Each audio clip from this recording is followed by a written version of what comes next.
Yo, yeah, that's B-Eazy, that's the name. Way before the world knew he was running the game. Laid the groundwork, built the foundation strong. Been influencing the whole scene all along. Now everybody gotta give that man his praise. A living legend for the rest of his days. Oh, he deserves all the accolades, yeah. B-Eazy, B-Eazy, gotta give that man his praise. A living legend for the rest of his days. Oh, he deserves all the accolades. B-Eazy, B-Eazy. Ooh, B-Eazy. He got that certain kind of profile, smooth and effortless style. He's so fresh, makes the whole room stop and stare a while. Hear him asking, who's that? Mama, there he goes again. The way he moves, you know he's gonna win. Oh, you ain't know? That's just B-Eazy. B-Eazy Dat Dude. That man right there. B-Eazy. We all here to see B-Eazy. We wanna listen to B-Eazy. Ayy, we all like B-Eazy. Now, matter of fact, we love B-Eazy. Believe me, he really that dude. Subscribe to the channel, it's easy to do. If you care, then go ahead and share this fire content, extraordinarily rare. That's why I put that on my mama, he is that dude. And I put that on my daddy, he is that dude. So.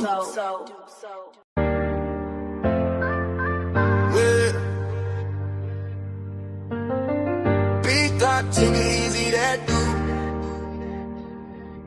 B-Eazy Dat Dude. Yeah, they know the name. Stacking up the paper, but having money ain't a thing. Standing on business, burning hotter than a flame. From the block to the boardroom, you gotta stand the rain. B-Eazy Dat Dude. Yeah, they know the name. Stacking up the paper, but having money ain't a thing. Standing on business, burning hotter than a flame. From the block to the boardroom, you gotta stand the rain. Big block engine with 26 inches on the chrome I ride. Started at the bottom, soared to the top and still on the ride. Air handshake solid, seal the deal airtight. He gave you the blueprint to grind and get your hustle right. Money in the vision, it was dirty but he washed it clean. Turned a dollar to a dream, now he living like a king. From the late nights grinding to the early bird moves. Ask around the city, he really that dude. He love how he talking cause he walking too. Every step calculated, everything come through. From the hood by the views, yeah, the rooftop views. He the bridge between the struggle and the good life view. Never fold under pressure, shine like a diamond in the sun. Every loss was a lesson, every win is hard won. Now the crowd chant his name when he steps in the room. B-Eazy Dat Dude, yeah, you know he's the truth.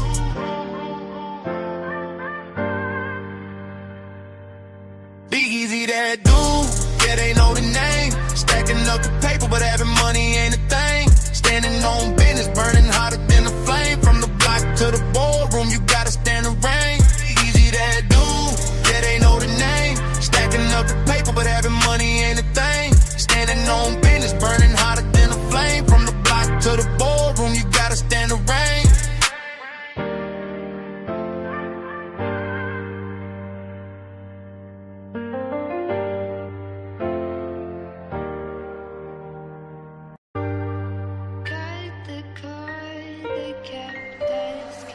La ciencia.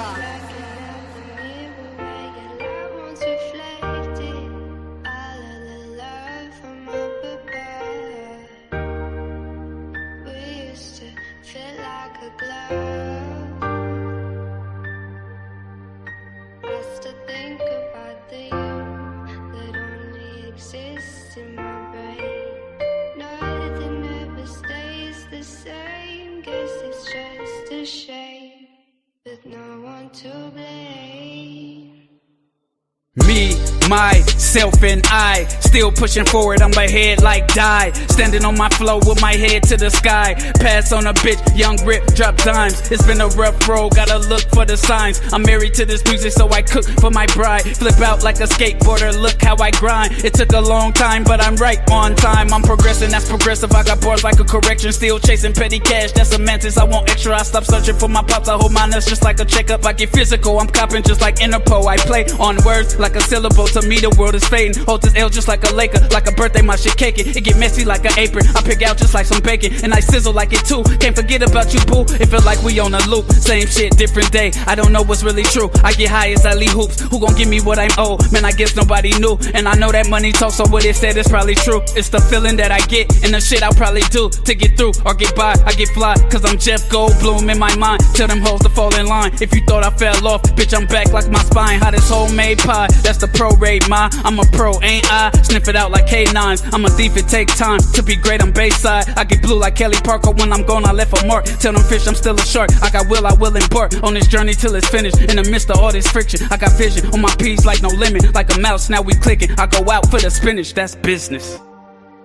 Cut the cord that kept us connected, blacking out the mirror where your light once reflected. All of the love from up above, we used to fit like a glove. I still think about the you that only exists in my brain. Nothing ever stays the same. Guess it's just a shame. There's no one to blame. Stop looking for somebody else to lay the blame. Without a wave of change, life stays the same. So when I pull up to your spot, I'm with a paradigm chick. Only used to have one and it's my paradigm ship. Calls for celebration, I cracked the hen. I took a hiatus, but I'm back again. A bunch of blue face hundreds, I've been stacking them. Cause in the game of life, I just have to win. So when I'm in go mode, I be ballin' insane. Tried to walk away, they was calling my name. My brothers from another, we are all in the game. Don't give a fuck about clout nor all of the fame. I'm trying to inspire, empower, build and progress at a steady rate. Move heavyweight like a Bowflex. The haters make me greater, they mad, I got them so stressed. Shock my style for a while now, I can show text. Screenshots as proof and receipts. You a certified clown, been a goof in the streets. Angel made the beat, but this my demon flow. Get a lot of love from people I don't even know. And when the situation's ugly like Dudley, we do right. Fuck propaganda, let's conquer and unite. The wait's over, take over, it's commencing. My money fully grown, but yours like an infant. But that ain't no shade to you, it's just provision and protection, what you made to do. Being a man with a purpose, who you supposed to be. Living life as a loser, that's a joke to me. FN 509, stay close to me. If I pull it, I'ma spray like some potpourri. I don't wanna have to go there, so hopefully you don't try to have no beef or no smoke with me. Bro, everything I'm talking about, be backing it up. I'm back in the cuts, rapping the Dutch and macking a hut. She start to get aroused when I'm smacking her butt. Baby got stupid cheeks and she be clapping it up. I'ma enter through the front and hit the back of her guts. She a classy lady but be acting a slut. When we be kissing and cuddling, my bitch like to hug. Her box customized so it fit like a glove.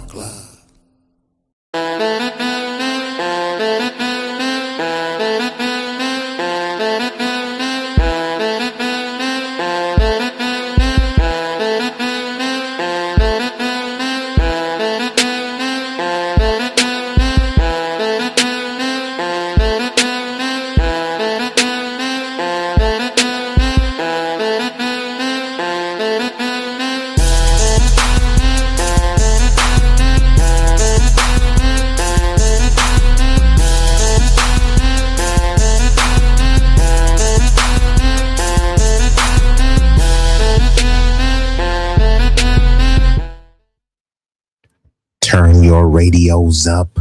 Turn your radios up.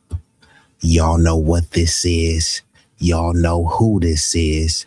B-Eazy Dat Dude, an impromptu stream back with another one. This one is gonna be a banger. Controversial topics, so it will be a doozy. I don't like to keep y'all waiting. So before we get this thing started, you know, I gotta hit ya. If you know the song, sing along. Yeah, you're right. 私も地元民と言っても実は世代です。もう友達できたの？うん。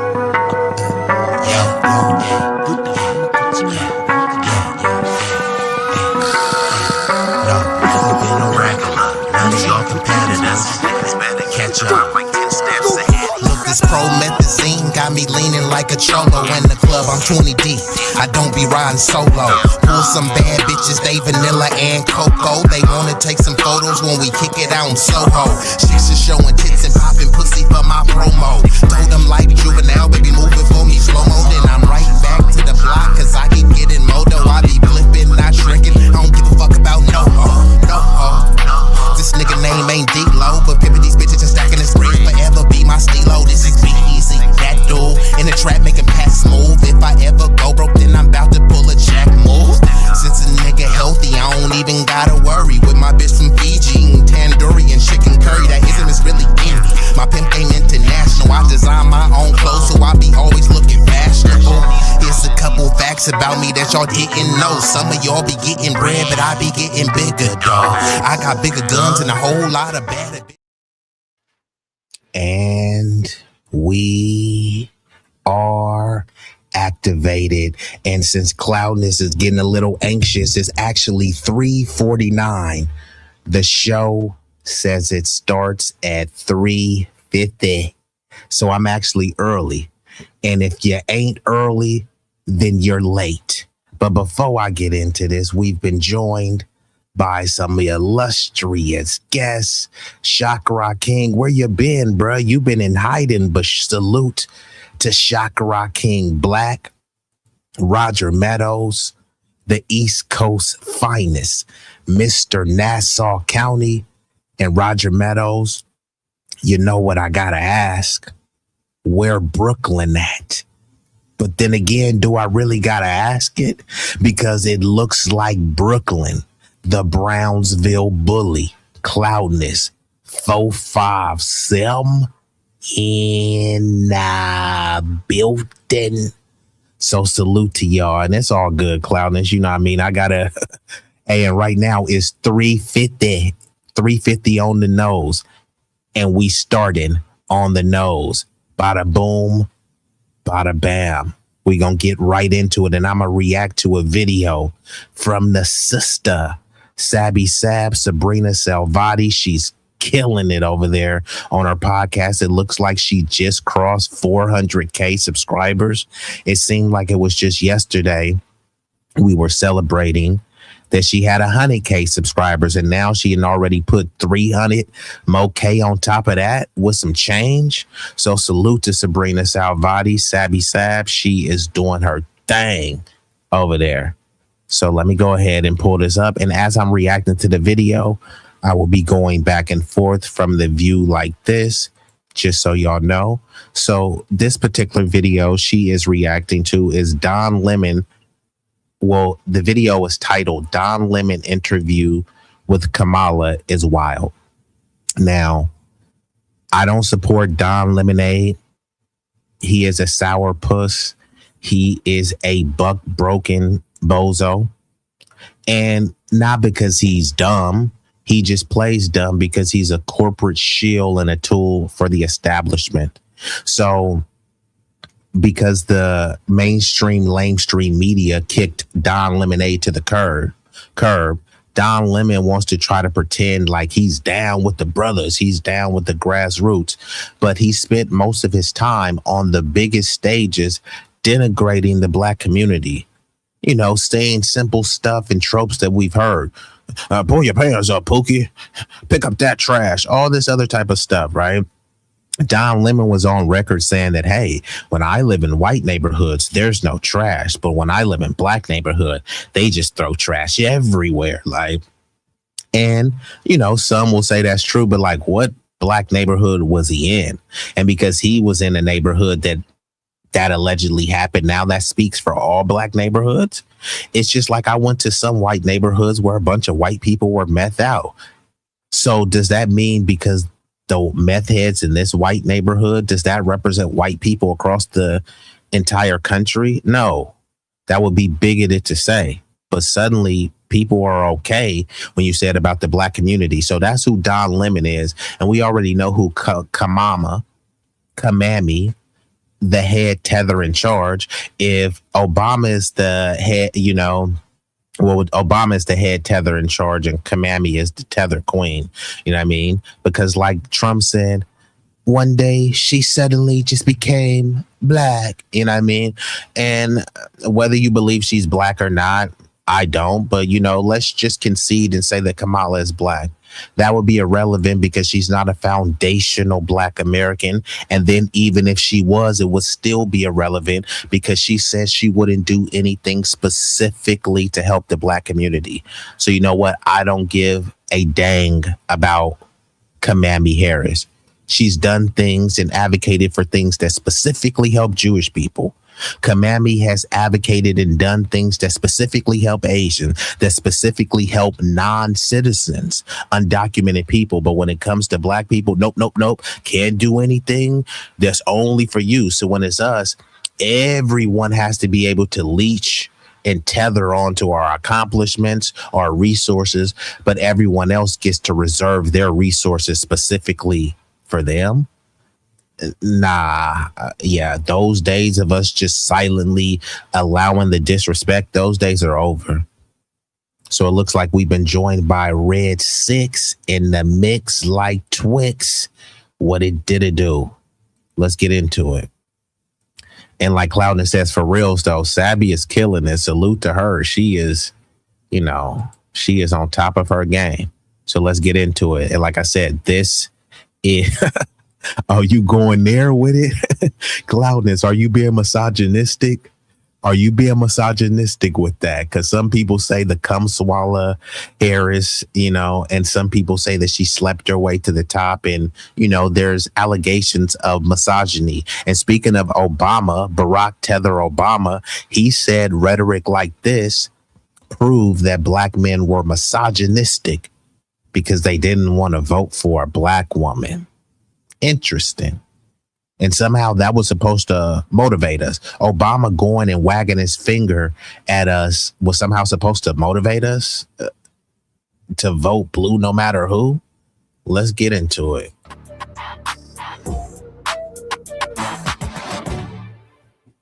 So Kamala Harris had an interview with Don Lemon just recently. And I have to say, Don Lemon really helped walk her through this interview. He really did. He was helping her, and you'll be able to see what I mean here. But ultimately, what I really noticed about this interview was that Kamala still would not be ready to be president if she were running again today.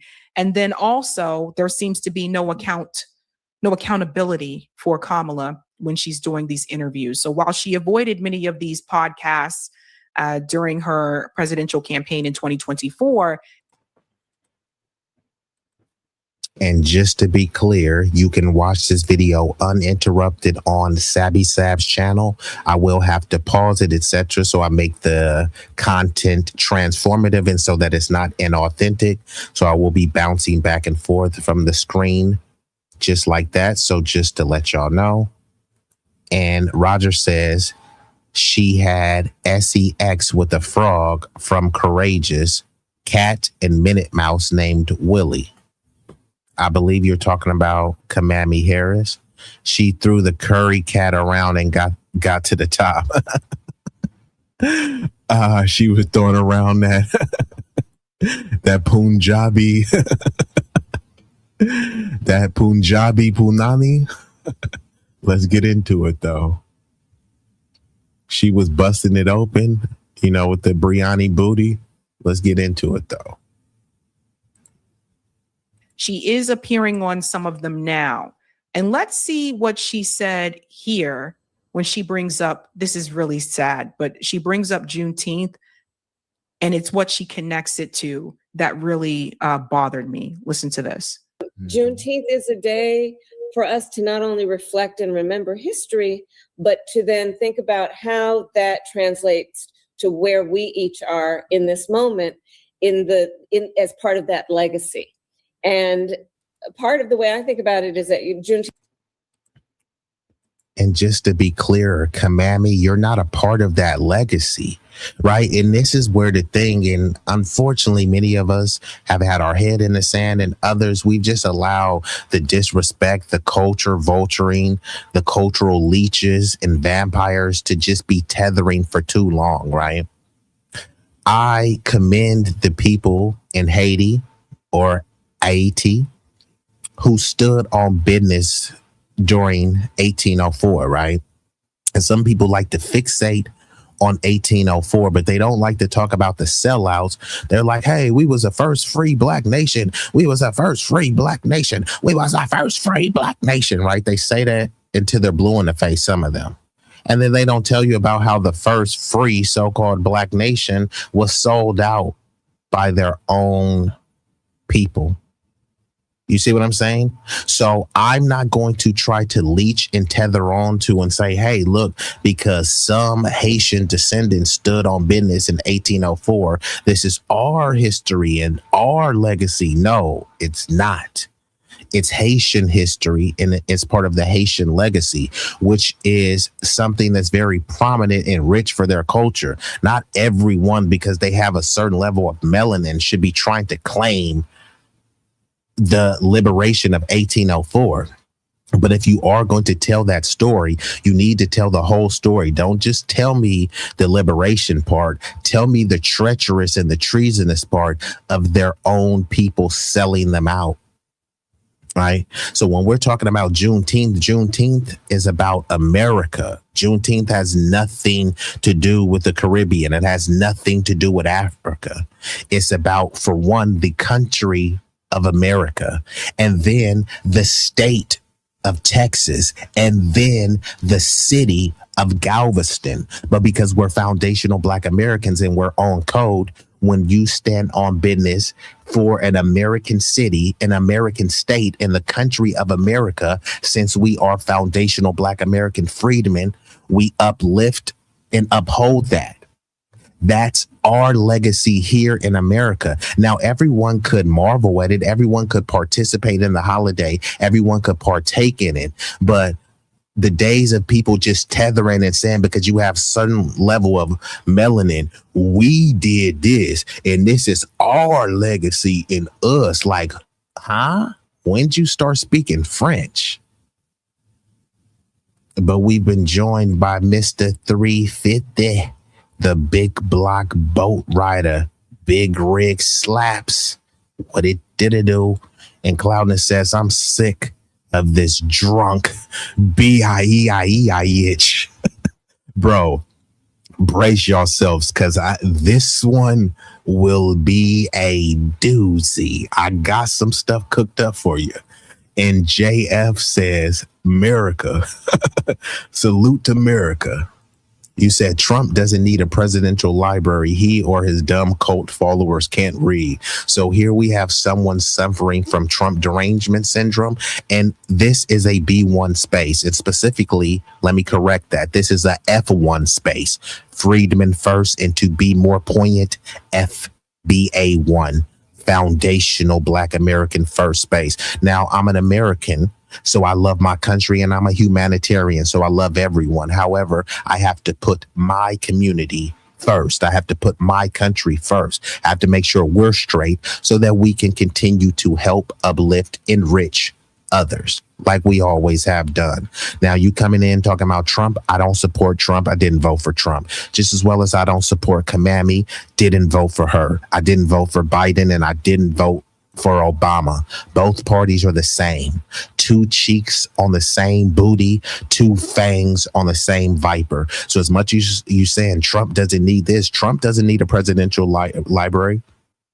And Obama didn't need that center either. We're supposed to be celebratory because Obama opened up a center. That center looks beautiful. It looks amazing. What does that do for the Black community? Not a damn thing. He had a bunch of Black people there dancing. The Black people dancing while they're being displaced in Chicago. But hey, Obama has a center. Okay. Everyone in the chat that's Black right now. Obama built a new center. What has that done for you? What has that done for your son? What has that done for your family? What has Obama creating a center done to lower gas costs? Don't worry. I'll wait. Let's get back into it. Of course, was a day that there was a celebration of freedom, But the freedom that they celebrated was the promise of freedom in its full context, which includes the right to vote. And when we look at being weeks after the... Are you kidding me? You've got to be kidding me. So now, hey, Kamami. Bitch, are you high? Are you high? Hold on, let me pull this down so y'all can see this one more again. Hey, Kamami. Bitch, are you high? Are you high? And I gotta hit it. Hope, please. Nigga, please. Hope. Nigga, what? Nigga, Please. Nigga, please. And this is what I'm saying. We don't want anyone outside of the lineage speaking for us. There's people that are from the lineage that are sambos and tap dancers and step and fetch it goofballs. We don't want them speaking for us either. Kamala Harris is not a part of our lineage. Juneteenth is not a part of her lineage, so we don't want her speaking on it. She's over here trying to rewrite and reframe history. So really think about this, right? There were people who were formerly enslaved. They just found out they were freed from slavery. And you think that the first thing they said, oh, yes, Lord, we free from slavery. Now we's can vote. Vote. Is that what we think really happened? Just really think right now. Many of you guys have had ancestors that were connected to the slave trade or that were connected to Jim Crow. Do you think the people that were lynched had family members hanging in trees and they were just saying, if only we had the right to vote? Look at our poor babies getting lynched in the tree. All we need is our right to vote. That's what Kamami is saying. People who were slaved, people who were formerly enslaved, once they got out of slavery and got their freedom, all they thought about was voting blue no matter who. This is wild, bruh. I see why Sabby titled it that way. Let's get back into it, though. This is rather disgusting.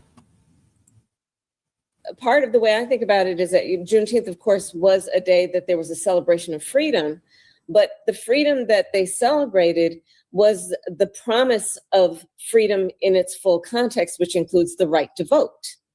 And when we look at being weeks after the Calais decision, we look at what's happening across the country in terms of this attempt to cheat around what so many of these Republican governors started, which is redistricting, and then Democratic governors had to back it up. When you look at what's happening in the South, where there is an attempt to... So even right there, she admitted that both parties are doing it, right?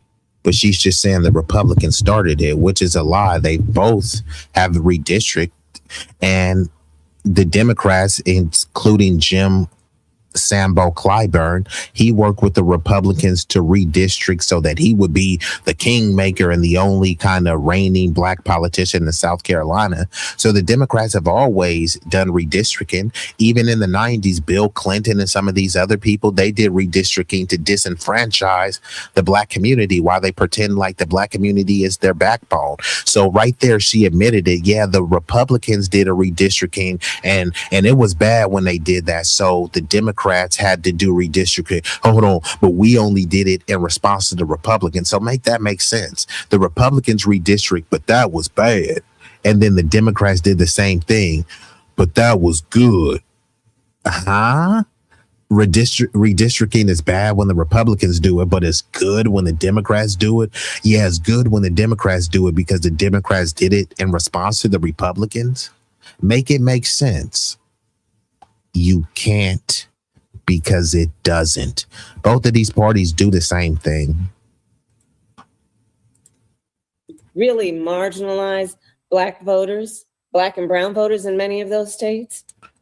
I think Here we go again. She said black voters and then she couldn't resist. No, black voters. No. Black and brown. Black and brown. Like, what brown voters are being disenfranchised. See, and this is what they always do. Black, blackity black, black, black, black, black, black. Right? They say black everything, but then when it's time to dole out some resources, black and brown, black and people of color. So we don't even know who the hell they're talking about. All of the redistricting they said has hurt black neighborhoods. What brown neighborhoods are harmed by this? Oh no, it hasn't harmed any brown neighborhoods, but it could. So you're trying to project that. You're trying to estimate that. You can clearly say what black neighborhoods have been weakened by this. And then they turn around and say, oh, this is to harm black and brown. But there's no browns that they can say who have been harmed. And many of these so-called browns identify as racially white. So what browns are we really talking about? Most black people are brown. Foundational black Americans are not black. None of their skin is black. So they're not saying that they're black skinned. They're saying that that is their ethnonym, their ethnic and cultural identifier. Many foundational black Americans are not just brown, they're yellow, hence the term red bone. So when she's saying black and brown communities, what brown people is she talking about? Is she talking about the brown community like AOC? AOC is not brown. She's Latina. Yeah, but she's not a brown Latina. I mean, is J-Lo brown? Is Selena Gomez brown? So who the hell are they talking about when they say brown? You don't know, and that's the point. It's just supposed to be vague and nebulous, and you start to assume who they're talking about, but you don't definitively know. 15th is a moment for us to remember that the fight for justice, for equality lives on, sadly. And we who celebrate those wonderful moments that are part of the tradition of Juneteenth must also dedicate ourselves to the action that we are all have a duty to perform to make the promise of America real. I give myself 24 hours and Okay, so that was just a whole lot of brain dead, bloviating, baby bop, bimbo babble. What the hell did she say? In Juneteenth? And it was around the right to vote. No, it wasn't. People who were newly freed from enslavement wasn't clicking their heels for the right to vote. And then when they always talk about the right to vote, okay, fine. They say your ancestors died for the right to vote, right? And they're always talking about foundational Black American ancestors, right? They never look to Asians and say, hey, your ancestors died for the right to vote, because they didn't. So why don't they say, hey, your ancestors immigrated here for you to have the right to vote? Why don't they always say that? And then when I say, you know what, I agree with you. So since my ancestors died for the right for me to vote, I'm going to vote for the Republicans, or I'm going to vote for the Libertarians or the third party. Then they start to, start whining about that. So they pretend as if it's about the vote, but it's about you putting your vote for the Democrats. They don't want you to have any autonomy voting, right? They love to say vote, vote, vote. Voting rights are being stripped. Okay, cool. I don't want my voting rights stripped, so I'm going to vote for the party that I believe is going to protect them, and that's going to be the Green Party. Then suddenly they start to call you stupid and all this stuff. So when they're pushing for you to vote, all they're saying is vote for one of the other parties, and it's usually vote blue no matter who. Vote blue no matter who and no matter what. They're not going to offer you anything. But all of these other oligarchs and institutions, they operate off quid pro quo. Yes, I will vote for you once you promise and propose something for me to vote for.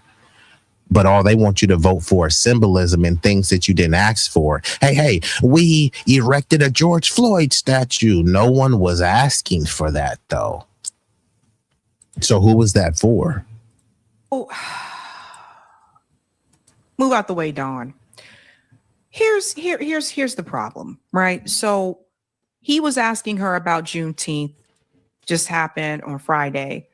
What bothered me with her response is that she connected it to the right to vote, right? Instead of connecting it to so many other issues. It's that same message that you get from the Democratic Party, where it's like they come to you and they say, civil rights are under attack. We got to vote. I have yet to hear one word from these Democrat politicians about the police officer who just killed the 1-year-old little boy. And you know who else you haven't heard anything from? Any people of color, right? They love to. And matter of fact, where are all of the the communists? Where are all the communists and the Marxists and the socialists and all this stuff? A police officer shot and fatally unalived a 1-year-old baby for allegedly because their mom stole some diapers. And then it turns out allegedly that the diapers were paid for, but let's just say that the diapers were stolen.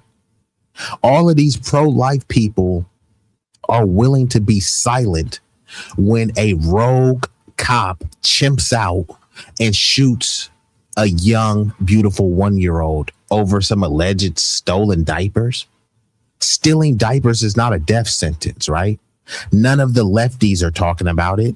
All of these people who love to talk about defund the police and abolish the police, where are they at? They're too busy worried about Gaza. And think about this. They care about a baby in Gaza being shot by the IDF, but you don't care about a baby in America getting shot by the police and you're American. So that's what I'm saying. They won't. And look, I'm a humanitarian, so I don't want to see the genocidal maniacs in Israel bomb Gaza or Lebanon or Syria or any of these other places. However, that's not a kitchen table issue for me. I can compartmentalize and say it's disgusting what's going on, but I need to focus on my community. Me fixating on what's going on in Gaza is not doing anything to put food on my table. It's not doing anything to pay my utility bill. It's not doing anything with car insurance, health insurance. But you've been convinced to always be looking to what's going on in a foreign nation. Meanwhile, your babies are being gunned down in the streets. Right. And because it was a little black kid that died, it's like, oh, well, does anyone think that heads wouldn't be rolling if that was a little Jewish baby that got shot? Forget a Jewish baby. If that was a non-citizen and that was an undocumented baby. So if it was a Jewish baby, there would be outrage. If it was an undocumented citizen, there would be outrage. If there was an Asian baby, there would be outrage. But since it was a little black baby, the pro-lifers, the leftists, the socialists, the Marxists, the communists, they have nothing to say. Why do you have to make it about race? No, you're the one who's making it about race. That's why you don't give a damn, because of the race of the baby, right? And that's why we have no allies. Groups don't have allies. They have interest, right? Your baby is being gunned down in the street. But what about Gaza? Okay. Let's get back into it. You have to hear one word. Juneteenth is the celebration of the freeing of slaves. Looks like we got some low IQ lunatic comments in the chat. I present to you Exhibit J. James Garrison. Well, tell me what the Republicans offer. So here we go again with the Republicans is bad. Okay, fine. I didn't vote for the Republicans. I never said that the Republicans were offering anything. The fact that you're framing this as what are they offering? What are you offering yourself? You haven't even offered to put a profile pic, but what are you offering the community, bro? Let's hear your grand ideas, because neither party is offering anything. The Republicans is offering you their butt cheeks to kiss, and the Democrats is offering to stab you in the back while pretending like you're their friend. Neither party is coming to save you. You should be organizing in your own community rather than trying to hope and pray and cross your fingers and wish on a twinkle, twinkle little star that the Democrats are going to hopefully pass some policy. They've already shown their disdain for you, right? The Democrats have moved on from you. The Democrats' sole focus is on undocumented non-citizens, trans and LGBT issues, and immigrants. That's what their focus is, not on you. They'll use the Black pain and plight and trauma to say, hey, here, let's galvanize people to vote so we can usher in this agenda, right? You still haven't realized that because you're too blinded by voting blue no matter who. And Andrew said Don Lemon should be in jail. Well, maybe he should, maybe he shouldn't. Zimmerman should be in jail. Do you believe Zimmerman should be in jail? If Don Lemon should be in jail, so should Zimmerman and so should Kyle Rittenhouse. So if you can concur with that, then that's a fair statement. Let Trump do what he needs to do and the country is going to be great again. So are you saying if the country is going to be great again, are you saying that it's what? Horrible now? Is it bad? Are you saying that the country is not great now? But what exactly is Trump doing to make the country great? Gas is over $6. Is that great? Your kids and your grandkids can't afford a home. Is that good? I'm just saying, rent are the highest prices it's ever been. Is that good? Housing cost. The average house is over $400,000 nationwide. Is that good? So all of these things that you're saying, Trump is going to make America great again, but yet you haven't said anything specifically that he's done or that he's doing. I'm not saying that he hasn't said or tried to implement some things that are incrementally better or marginally better, but he was talking in a very boisterous, bloviating manner, and much of his policies are incoherent, ineffective, and feckless. So there's really not much to praise about this Trump presidency. Republicans offer the chance to make abortion illegal and stop the genocide of the Black community. Now, Diva, don't play. I don't know if you're Black, you know what I mean? Because that does matter. Because sometimes what happens is a bunch of non-Black people, they try to act like we care about abortions in the Black community. But then when those Black babies are born, they have all sorts of racial tropes and negative epithets about the babies. So then when the babies are aborted, then they just say, why'd you abort the baby? And then when the people don't abort the baby, y'all welfare queens, and why y'all having all them babies? And they start getting into eugenics and all this stuff. Now, people shouldn't really pay attention to this rhetoric. However, the people that are pushing this rhetoric are very pathetic, and they're also just disingenuous. I can't really respect someone who claims to be pro-life when you're really pro-birth. They want chicks to pop out a baby, but then when the baby comes out, there's no such thing as a free lunch. But they don't mind giving billions and billions to Israel, right? But then they'll tell a little baby there's no such thing as a free lunch. You know what I mean?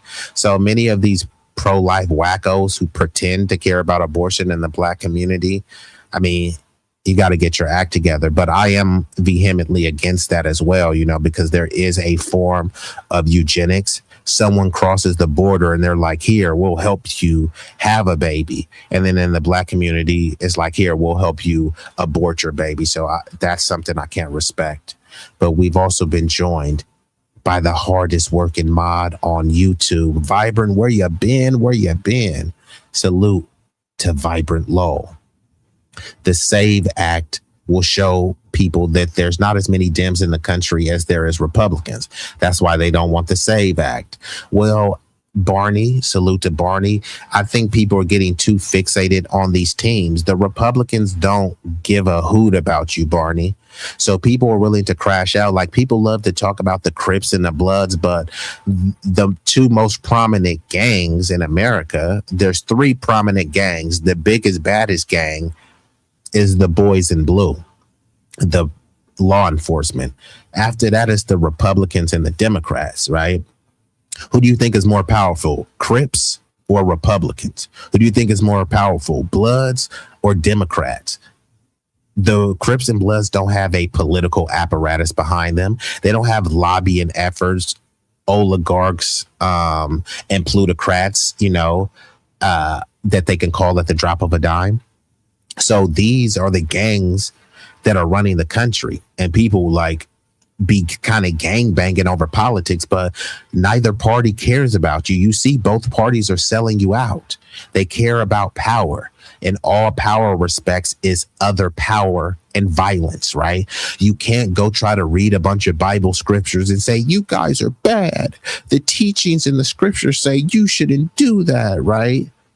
Do you think that that's going to enact change, or you hypothetically enacting some level of violence, imposing some level of violence, whether it be physical, financial, or whatever? Now, I'm not advocating for this. I'm just saying that's what's going to happen, right? If you're getting bullied at school and beat up and thrown into a locker, do you think that you're going to be able to check that bully by reading him Bible scriptures? Thou shalt says you shouldn't do that. Do you think that's going to stop the bully, or you kicking the bully in the nuts and punching him and breaking his nose? Which actions do you think is going to deter the bully from behaving like a thuggish brute? Let's get back into the video. In United States.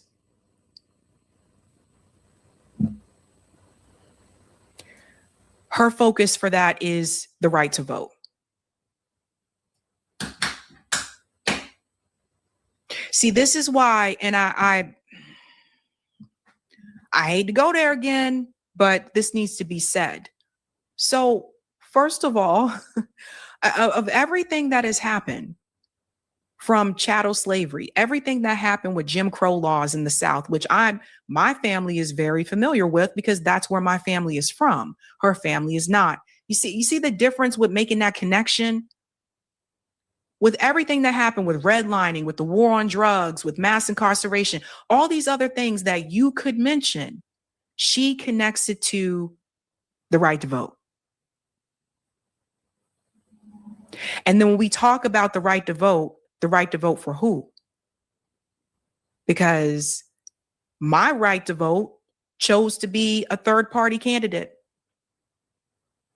which both parties have used money and other resources to get those candidates off the ballot. This is what Juneteenth really, out of all the things to prioritize, that's what she chose to prioritize: voting. Because the reality is, that's all they want you to get out there and do. Just go out there and vote. And there's a reason why Kamala Harris did not get the support from Black voters the way that her predecessors did. Now, Biden, you just kind of got lucky. It was a pandemic. Economics 101. It was a pandemic. So you kind of got lucky. Obama was going to be a given. Obama had the most support. His second presidential term, there was a decrease, but it's continued to decrease since then. But there's a reason why. She don't bring up any of these things. Like, it's very weird to me.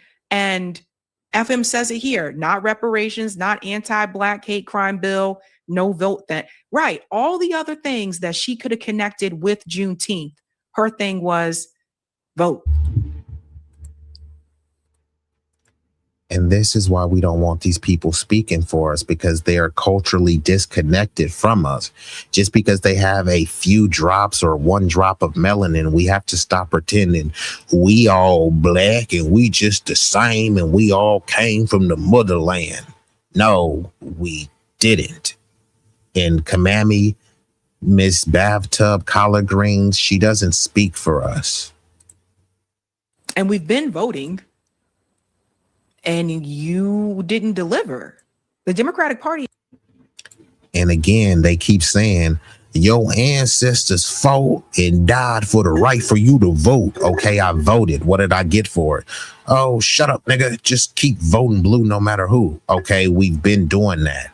Oh, just shut up and keep voting. That's pretty much all they want. Just shut up and keep voting. You won't get anything. We're going to displace you. We're going to disenfranchise you. Then you're going to just be pretty much be politically irrelevant. And then they're going to try to say, hey, well, you voted for this. They're going to just say, hey, you voted for your demise. And the whole time they were telling you, no, this isn't your demise. This is to help you. So they kept pushing forward harmful policies that they were saying were helping you. Then when you come to the realization like, hey, these policies haven't helped us, then they say, shut up, get over it. You know what I mean? You have to deal with this other population, while at the same time they're using the pain and the plight from your people. They keep talking about MLK, Foundational Black American, Malcolm X, Fred Hampton, but it's like, where are all your icons, right? Who is the Latino MLK? And then they tried to uphold Cesar Chavez. And then they say that Cesar Chavez, y'all know the allegations against him. I don't know if it's true, but that's who their MLK was. Okay, fine. Who is the Asian version of Fred Hampton? They love to talk about the Brown Berets. Okay, where the hell are the Brown Berets today? Right? What the hell are the Brown Berets doing now? They love to talk about black and brown. Where are the black and brown businesses? Where are the black and brown media companies? Where are the black and brown anything? In California, there's black people, brown people, and Asian people, right? And realistically, the black people are the brown people, but let's just say there's blacks, Hispanics, and Asians. Did you know there's a Latino and Asian super PAC? They love to talk about people of color, but when it's time to dole out resources, the Asians and the Latinos work to exclude us. How are they any different than the white people? There's no race called Latino. There's no race called Hispanic. Many of those so-called Hispanics are actually white.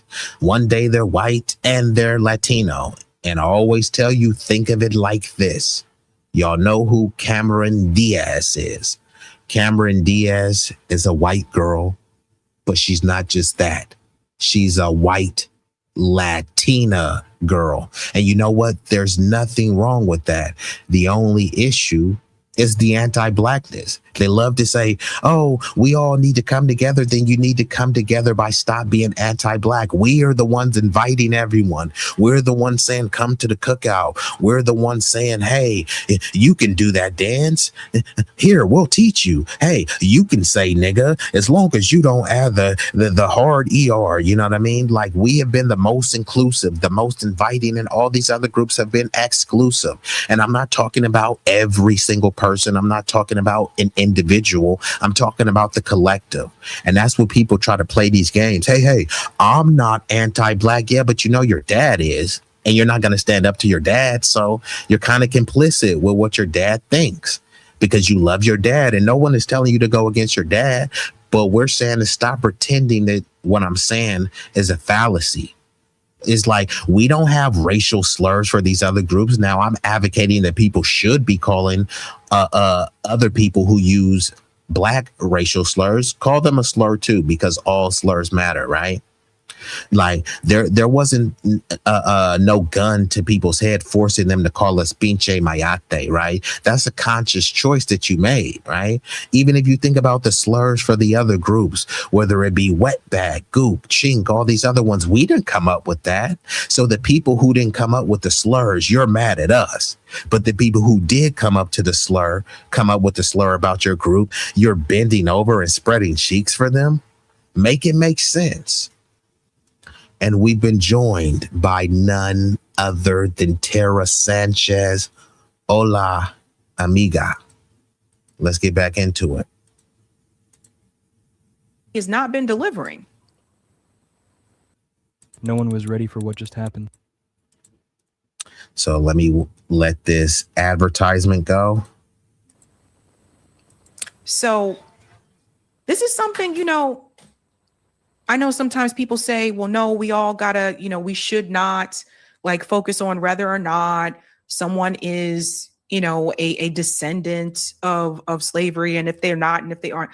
But when you No, that's the thing. No one is focusing on whether she's a descendant of slavery. What we're focusing on is she a foundational Black American of the lineage. People try to act confused, but it's only when it comes to us. There's a reason why they have a Chinatown and a Koreatown. It's separate. Why isn't there a merger? Why isn't it just called Asia Town? No, they're saying this is Chinatown, and this is going to be ethnically and culturally Chinese, right? Anyone could come there, but this ain't about other Asian people. This is about Chinese people. That's why it's called Chinatown, and people respect that. The same thing with Koreatown. Koreatown doesn't want it to be ethnically and culturally Chinese. Why is it's called Koreatown? They have a Japantown. People understand that. But when it comes to us, we can't have anything of our own because we have to include everybody that has any drop of melanin. So then when these people come over here, they want to make a little Senegal, but I thought we were all Black and we were all African. So why do you need to delineate and disaggregate? See, before we were like, hold on, why would you do that, right? Like, I thought we were all the same. But they've been telling us that, hey, you're not like us. And then once we finally just woke up and said, you know what, you're right. We ain't like y'all. You not like us. And then now people try to double back. Hey, big head, we all the same. No, we're not. Because if we were all the same, why would they want a little Senegal? I thought we were all the same. So there would be no need for a little Senegal, for a little Haiti, for a Jamaica Queens. You know what I mean? Is this Haiti or is this America? So you're coming here to be a transplant to create another country and transform it into the place that you fled from. Okay, fine. There should be more little Haitis, more little Cubas and little Havanas and Chinatowns. But then when we say we want a foundational Black American town, suddenly we have to have everybody there. It's a foundational Black American town, but we got to have a bunch of Hispanics over there. But they're not foundational Black American. Then we got to have a bunch of Caribbeans over there. And then it's like, hey, we all minorities. We all people of color. Right. But they don't say that in Chinatown. They don't say, hey, Asians are minorities and Black people are minorities. So Black people should be able to open businesses in Chinatown because we're all minorities. Right. There's no Asian towns that are predominantly Asian and now they're flipping from Asian to Black. There are a bunch of Black towns that are flipping from Black to like majority Hispanic, majority Asian. That's not happening by chance. They target areas where they look at the Black population and then suddenly these NGOs just drop a bunch of Hispanics there. And then they have all of this money that they just magically could give them for strollers, for healthcare, all sorts of stuff. And you don't have to take my word for it, right? There's not a lot of pulling of the bootstraps going on. Because it's just a flat out lie. Just think about this, right? This is the greatest nation and the richest nation. Just think about this lie right here. They came over here with $2 in their pocket. Okay. Right now, anyone in the chat, if you had $2 in your pocket, what state or city would you recommend someone go? If you had $2 in your pocket, you wouldn't recommend someone go to Wyoming with $2. You wouldn't recommend someone go to Boise, Idaho with $2 or Utah, Ogden, Utah or something like that, right? But we're supposed to believe that these people who were so poor, could barely speak the language, only had $2 in their pocket and then they came here and just made it and lived the American dream. Let's just say that they did have $2 in their pocket. Okay, how did they eat on day one? And then how did they eat on day 2? And then how did they eat on day 20? Because remember, they only had $2. Where did they shower?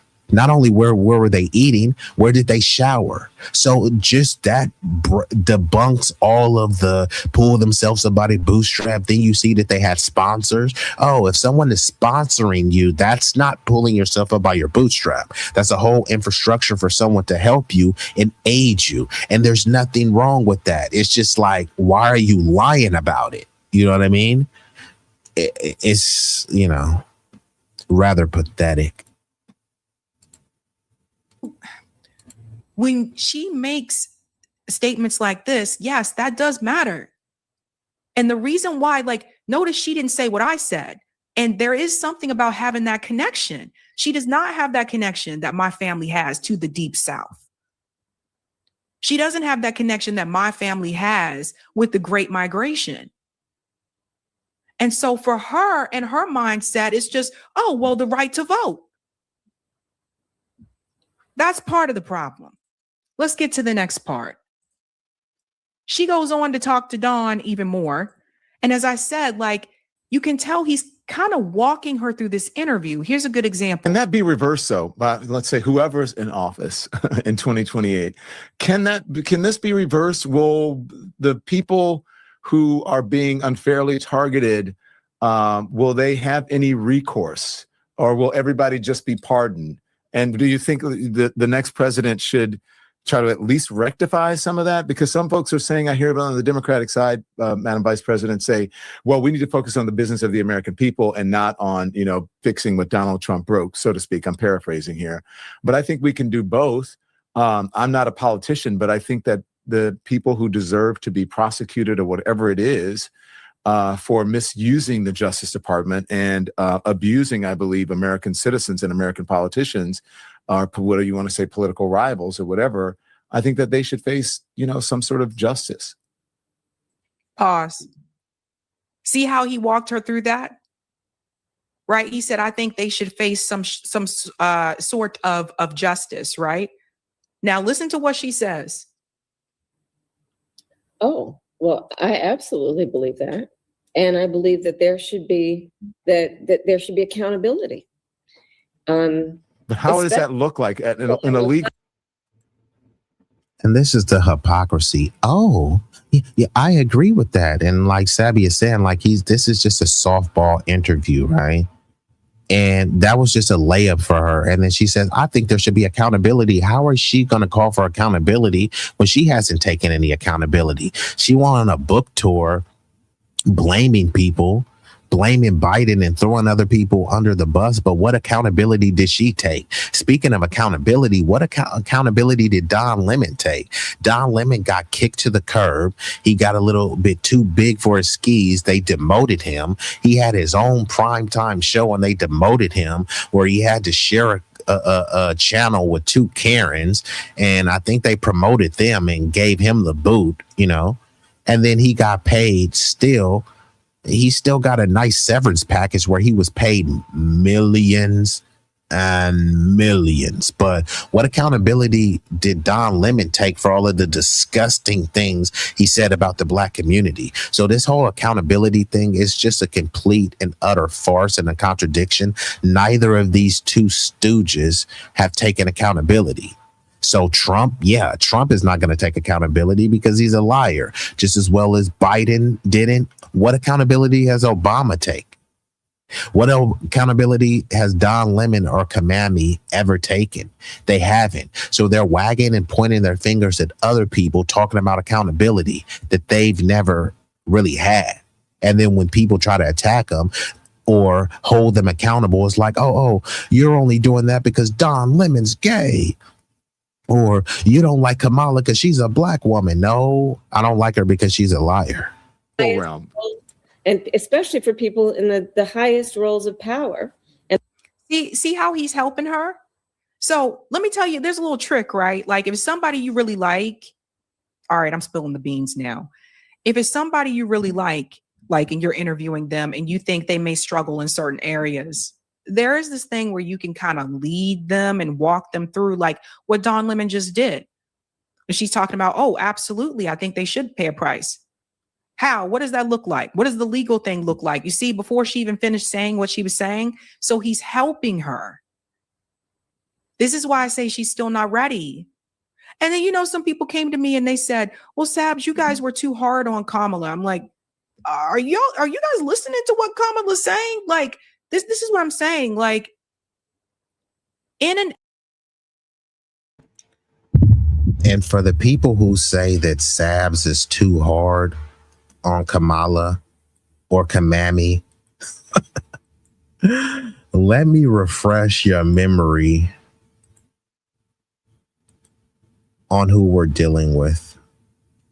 I grew up understanding the children of the community are the children of the community. in one term, he has already, yes, you may clap. You need to get to go. I need to be able to get where you need to go to do the work and get home.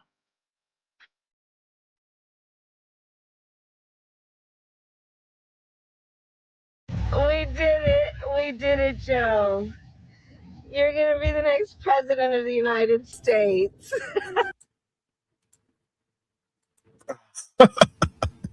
We did it, Joe. We did it, Joe. Huh? Let's commence. I don't know what's wrong with you young people. You think you just fell out of a coconut tree? You exist in the context. I'm a gun owner. Tim Walz is a gun. I did not know that. If somebody breaks in my house, they're getting shot. Yes, I hear that. I hear that. Probably should not have said that. But my staff will deal with that later. Who does? Again, if you break in my house, you getting shot. But all of these Democrats are pushing gun control. Biden, Obama, all of these people have a secret service, lifetime secret service, around the clock secret service who protects them with guns, but they're always trying to convince you that, hey, guns are bad. Okay, well, if guns are bad, then why is Kamala threatening to shoot anyone that comes into their house? Which I agree with her. You break into my house, I'm sending you to the upper room. Well, you better hope you go to the upper room or you're going to go in the dirt. You're either going to take a dirt nap or you're getting expedited. You're getting sent to the upper room expeditiously. But then again, why are they pushing this gun control? Why aren't they pushing responsible gun ownership? Hey, we don't want to take your guns. We just want to ensure responsible gun ownership. They talk about banning all this other stuff. You ban firearms, people still find ways to unalive people, whether it be with their bare hands, whether it be with vehicular homicides, right? So this is more hypocrisy from Kameme. Doesn't love a yellow school bus, right? Can you raise your hand if you love a yellow school bus, right? Just there's something about the and most of us, many of us went to school on the yellow school bus, right? Wheels on the bus go round and round. I just got I do believe that we should have rightly believed, but we certainly believe that certain issues are just settled. Certain issues are just settled. Clearly we're not. No, that's right. And that's why I do believe that we are living, sadly, in real unsettled times. It is the Caribbean nations. Huh?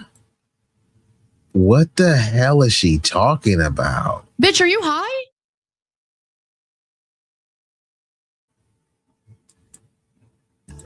Island nations in the Western Hemisphere. That is where the Caribbean is. We are also in the Western Hemisphere. They are our neighbors. And talking about the significance of the passage of time, right? The significance of the passage of time. So when you think about it, there is great significance to the passage of time in terms of what we need to do to lay these wires, what we need to do to create these jobs. I think it's very important, as you have heard from so many incredible leaders, for us at every moment in time, and certainly this one, to see the moment in time in which we exist and are present. First and foremost, I believe that we gotta take this stuff seriously as you are, because you have been forced to have to take it seriously. So you're now no longer are you necessarily keeping those private files in some file cabinet that's locked in the basement of the house. It's on your laptop, and it's then therefore up here in this cloud that exists above us, right? Before I begin, I do want to say, when we invest in clean energy and electric vehicles and reduce population, more of our children can breathe clean air and drink clean water. As a United States Senator, I was proud to co-sponsor, and then as Vice President, it was my honor with the President. The United States shares a very important relationship, which is an alliance with the Republic of North Korea. A future where we can see what is possible, unburdened by what has been. We have dreams. We can see what is possible, unburdened by what has been. I can imagine what can be and be unburdened by what has been. You know? Who saw what could be unburdened by what had been.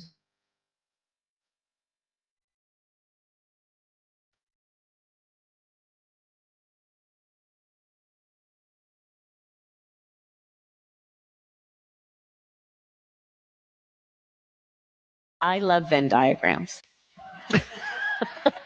I really do. I love Venn diagrams. It's just something about those three. Now, I told y'all this one would be a doozy. So before I transition, now I ain't gonna lie, this may be a vomit inducing segment. So get you some paper bags, get next to a garbage can, because this may be vomit inducing. And Cloudness 457 says, what the fig is she talking about? That's the thing. This is what I call the baby back bimbo babble. Like no one knows what the hell she was talking about. And even Tara doesn't even know what she was talking about. So before I transition to the next story, and Cloudness says, I'm glad she didn't win the election. Hold on. Like Obama said, are you mad? Are you glad she didn't win the election because she is a black woman and you couldn't just stomach voting for a black woman because you're a misogynist? Is that why you didn't vote for her, Cloudness?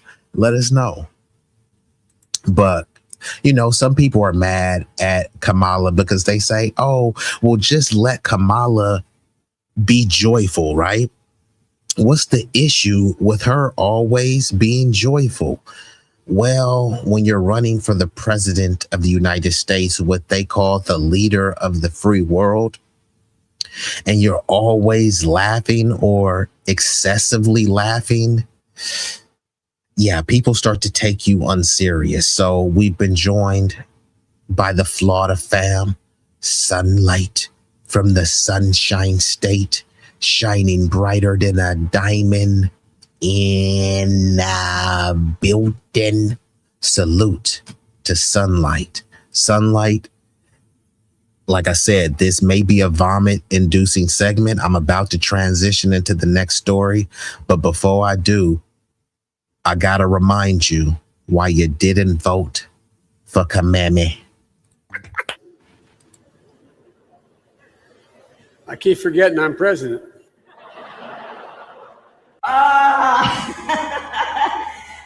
Oh, look at what my eyes behold.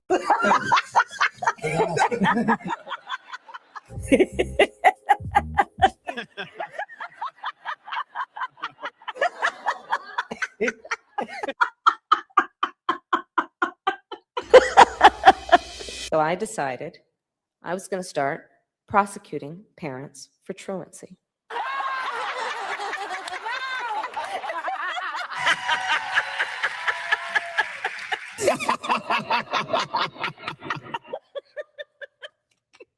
Wow.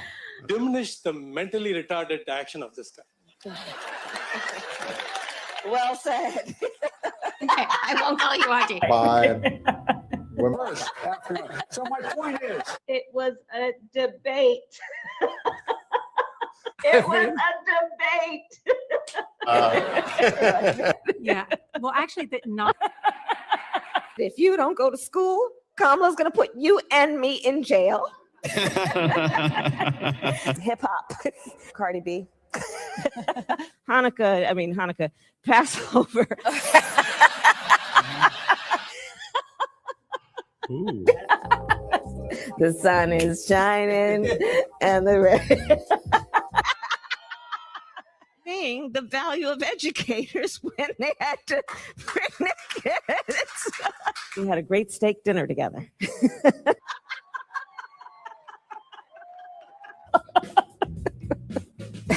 So, two shot.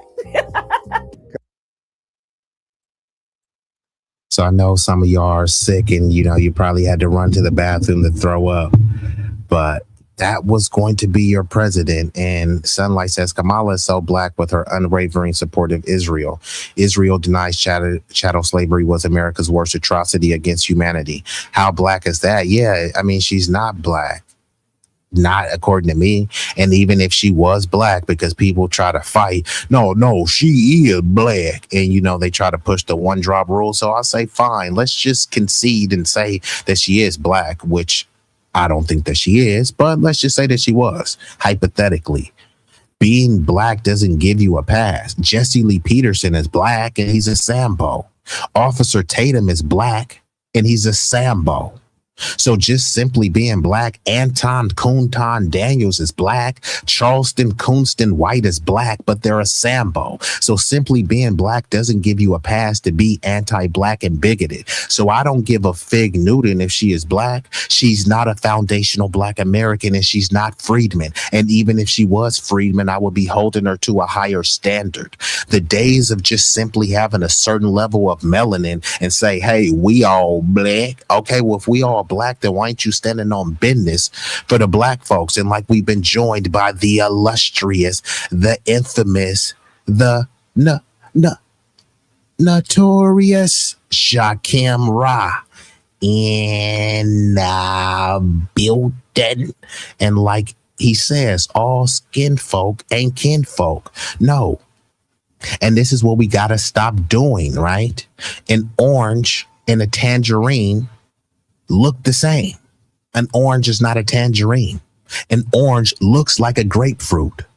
An orange is not a grapefruit. So just because someone may phenotypically look like you or may have a certain drop of melanin or a few drops or a few sprinkles of melanin, that doesn't mean that they're your kinfolk. There are some people that are your same skin pigment or darker than you and are off code. And then there's some people that are lighter than you and are on code than some people that are extremely dark.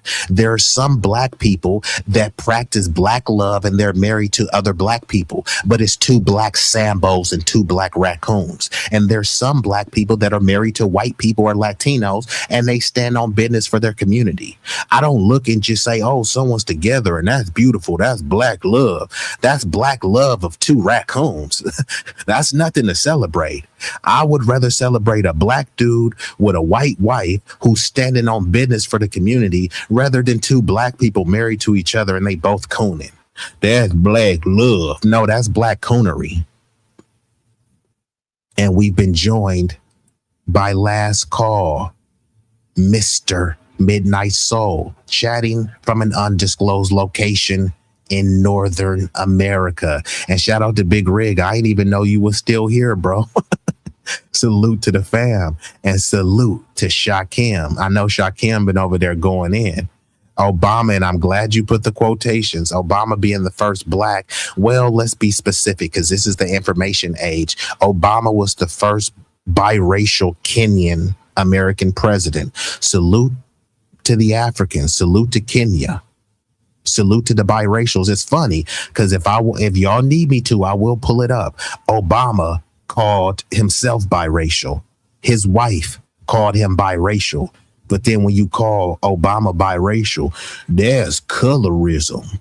Huh? Obama, little musty, lanky ass, called himself biracial, and then I call him what he is, and somehow that's a slur. It just doesn't make any sense, right? People would love to say, I'm not black, I'm mixed. And then when I say, okay, fine, stay out of black people business because you're not black, you're mixed, you're biracial, right? There's nothing wrong with that. It's just I'm having a black conversation and you're having a mixed conversation. It's different. Hey, there's colorism. It turns into that, like, bro, what the hell are you talking about, right? It's turned into now, if you call a biracial person what they are, biracial, now that's a slur. And we have been the ones uplifting and accepting anyone. If you have one drop, we have been accepting and saying, nah, you black, just like us. We haven't been looking at skin pigment and say, hey, you're extra light, so you're not black like us. But guess who was saying that you're not like us? The white people were looking at the people with one drop of blackness and saying, no, you're not like us.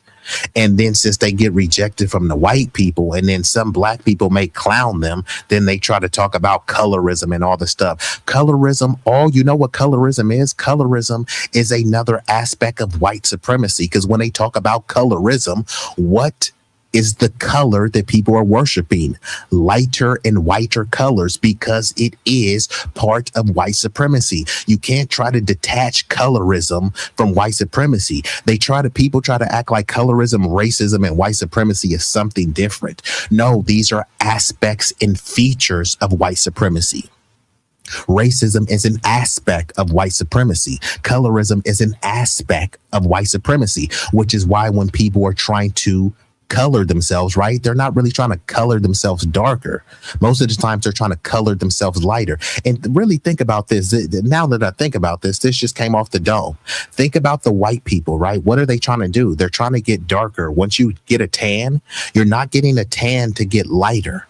You're getting a tan to get darker. Meanwhile, the darker people, not all, but many dark people are saying, hey, how do I get lighter?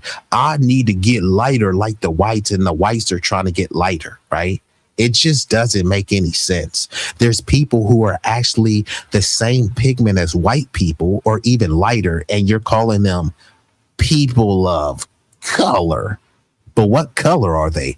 They're literally the same color as a white person, but I'm supposed to call them a person of color? But what color are they? See, we can proudly say what color we are. Hey, I'm a red bone. I'm yellow, right? Hey, I'm a brown copper colored person. But what color are these other people, right? Cameron Diaz is Latina. But what color is she, right? Hey, man, my bad, bro. I had to go on a little bit of tirade. Hey, if I had the sound effect, I would have hit it right now.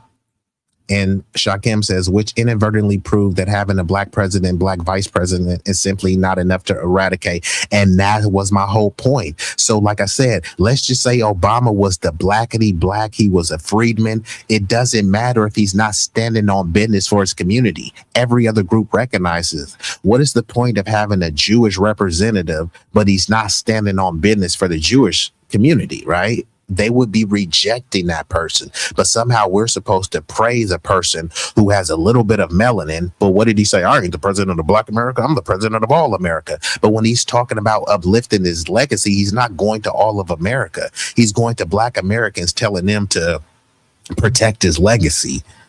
Obama, you said you're the president of all America. So go tell all Americans to protect your legacy. And not only that, Obama is biracial. So he should spend half of his time talking to black people and half of his time talking to white people. Instead, he spends 100% of the time telling black people what they need to do because he's black. No, he's partly black and he's also partly white. So why won't he go to his white side and tell them what they need to do? And those days of just trying to jump in and out of, Monday through Friday, you black on the weekends, you're exotic and mixed. No, if you're biracial all the time. Do you think there will really be a true black American president? No, I don't think there will be a true black American president. There'll just be more people like Obama, biracial Kenyans. They try to bring in the Wes Moores, who's a Caribbean tether, the Byron Donalds, another Caribbean tether. They bring these people in and they bring melanated figures and say, hey, look, this is your black representation. No, that's a Kenyan person. That's a Jamaican person. We're just done doing the flat blackness, right? The days of cultural and ethnic erasure are over. And this isn't to denigrate or to crap on any other group. We're about cultural and ethnic specificity. When I bring up samurai culture, it would be a dereliction of civic duty to just simply say, oh, that's Asian culture. No, samurai culture is Japanese culture, and Japanese people happen to be Asian. You know what I mean? So when we're talking about how hip hop is foundational Black American culture, don't try to make it a flat blackness thing, because foundational Black Americans created hip hop.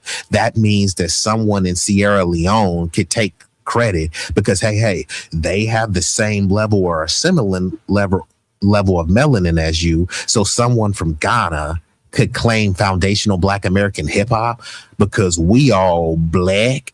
That doesn't make any sense, bro. I didn't grow up eating goosey soup. I didn't grow up eating jerk chicken, nan and curry, bush meat, curried goat. Nothing wrong with that. I'm sure it's delicious. That's not my culture. And there's nothing wrong with that. To try to pretend that it is just disingenuous. When you think about sushi, right? Filipinos can't claim sushi. They can eat sushi. They can make sushi. They can enjoy sushi, but it didn't originate in their culture. Filipinos are Asian. Japanese are Asian. You don't look at sushi and say Asians made this. No.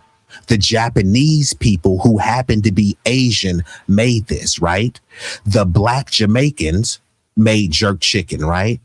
I had nothing to do with that. Just like the Jamaicans had nothing to do with hip hop. Y'all came later and contributed.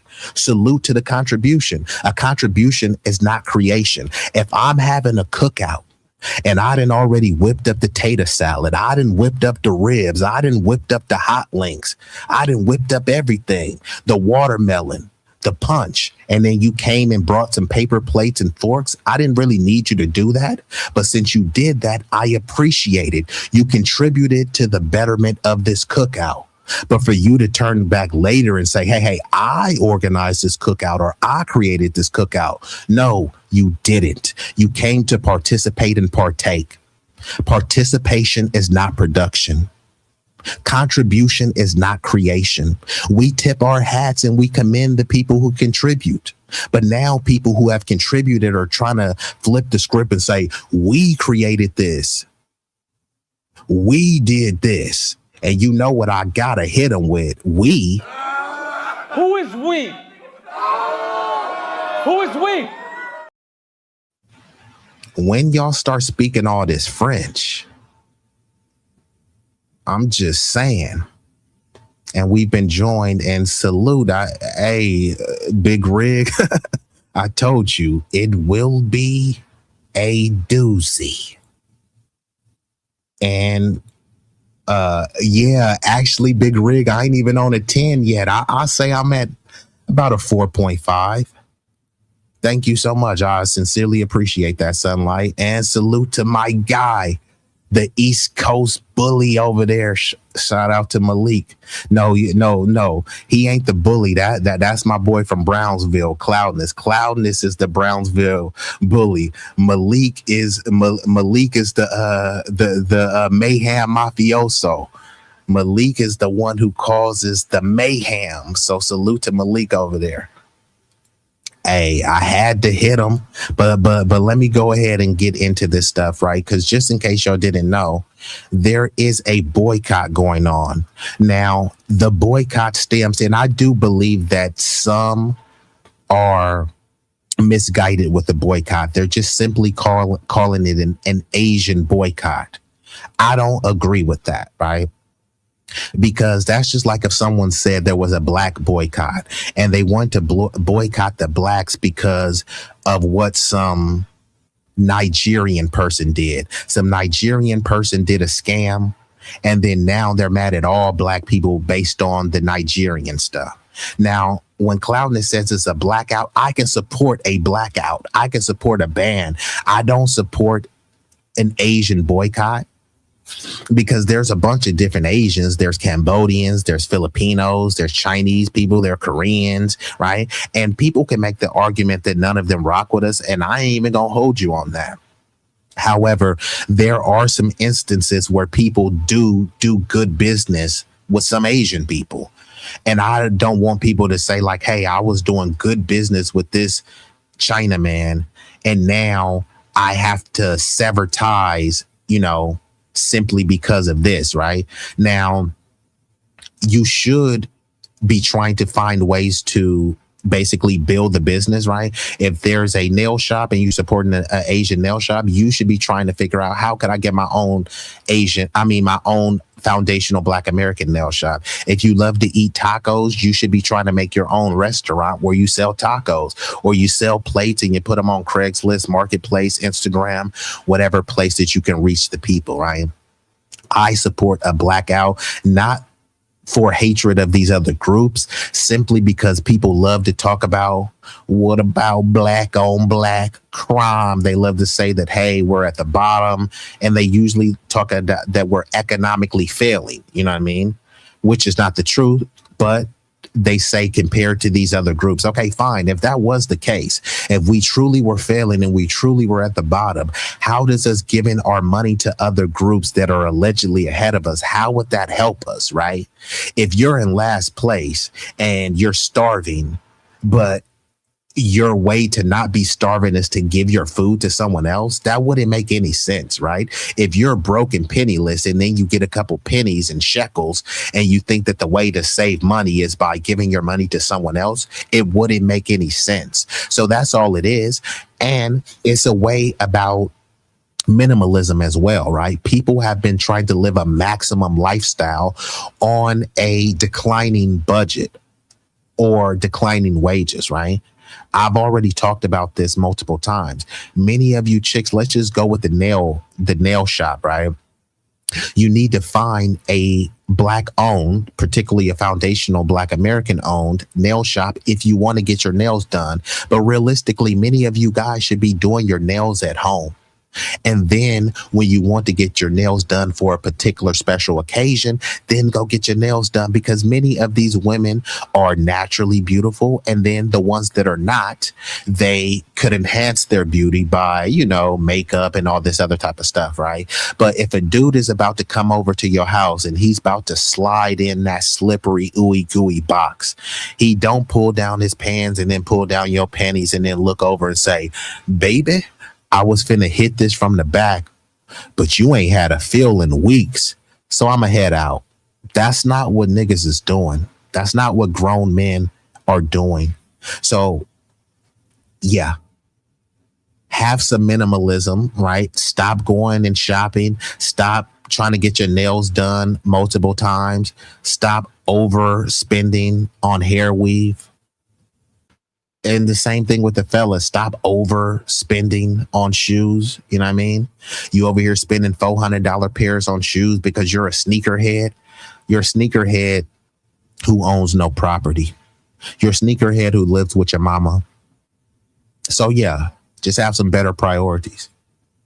Our people always want to hook up. It's hard for a Black business owner to get started and maintain longevity. And I know Malik gonna come with the anti-Black tropes. Well, everybody wants a hookup, right? Now, just because somebody wants a hookup doesn't mean you have to give them one.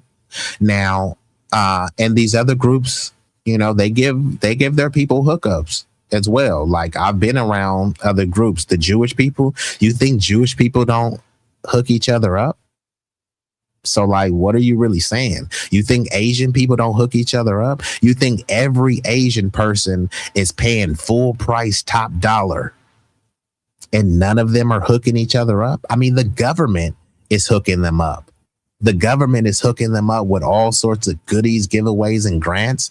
So all of these other groups are getting hooked up. I pulled it up multiple times, but you can look it up. All you got to do is type in the Office of New America, go on ChatGPT, go on Claude AI, go on Copilot, and all you got to do is type in what free programs are available for immigrants. Just type that in and see what comes up. Those are hookups.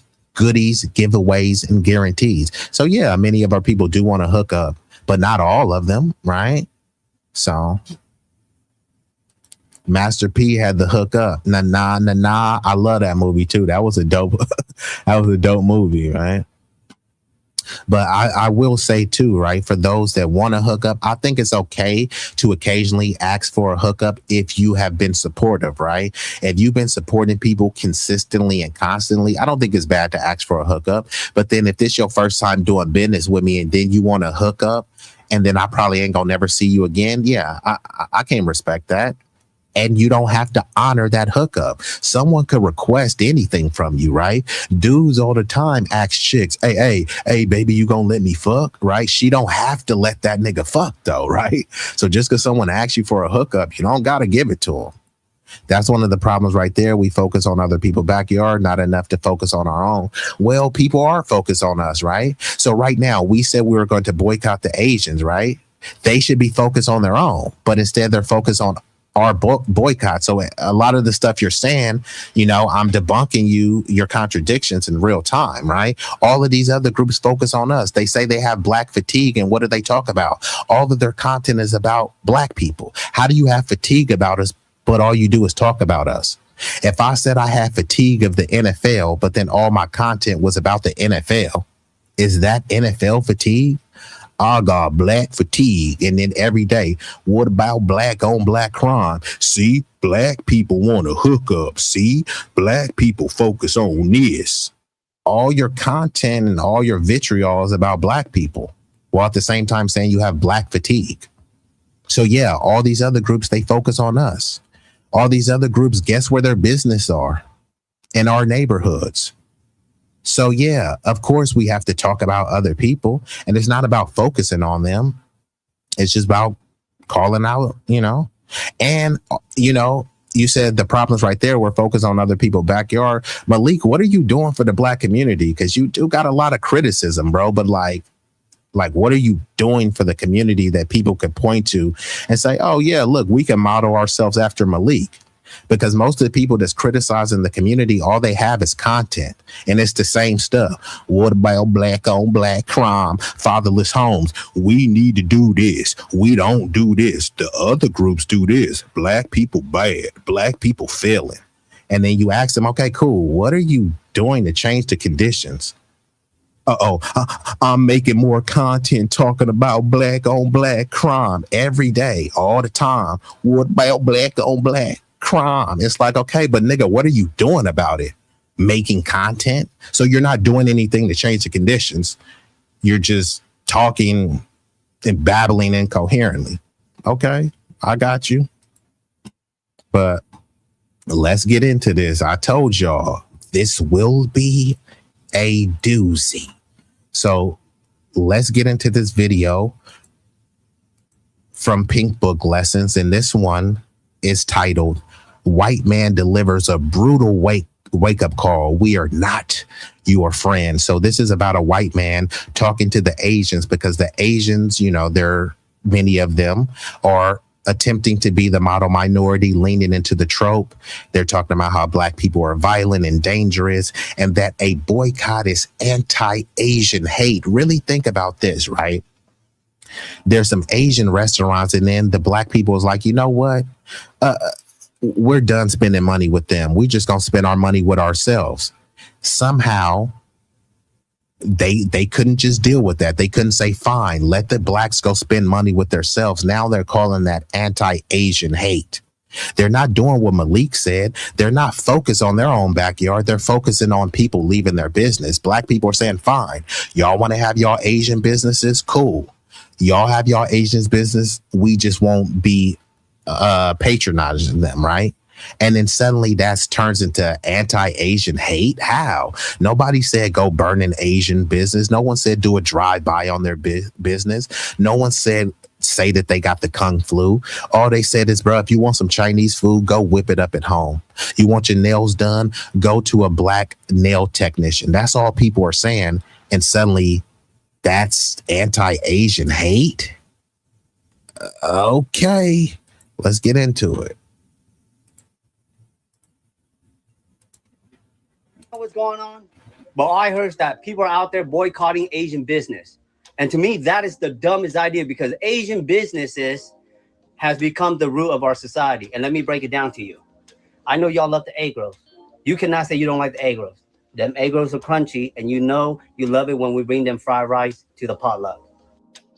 We can make our own egg rolls and even do a higher level of quality control, knowing exactly what's in it. Don't nobody have time to be worried about mystery meat or what. And like she said, nobody got time to be worried about the mystery meat. Now, this is what they always try to do, right? They always try to say, hey, you know what I mean? Sauce Walker was saying, hey, Latinos could say nigga because you love tacos. Huh? Now he's saying, oh, well, Asians could be anti-black, or hey, you can't boycott Asians because you love egg rolls, right? Okay, I can make my own egg rolls, right? I don't need to be having someone tell me, hurry up and buy. Just hurry up and buy an egg roll, right? That's not helping me at all, right? And then he's talking about the potluck. What potluck? Bro, for reals, bro. We've invited people to the cookout. How many Jewish bar mitzvahs have you been invited to? How many fiestas have you been invited to? If you've been invited to a Latina fiesta, that's only because you were dating some Latina. But when you went to the fiesta, it wasn't a bunch of black people there. There wasn't a bunch of negritos there. But you and come to a black cookout, it's very, it's very diverse in terms of race, ethnicity, etc. Right?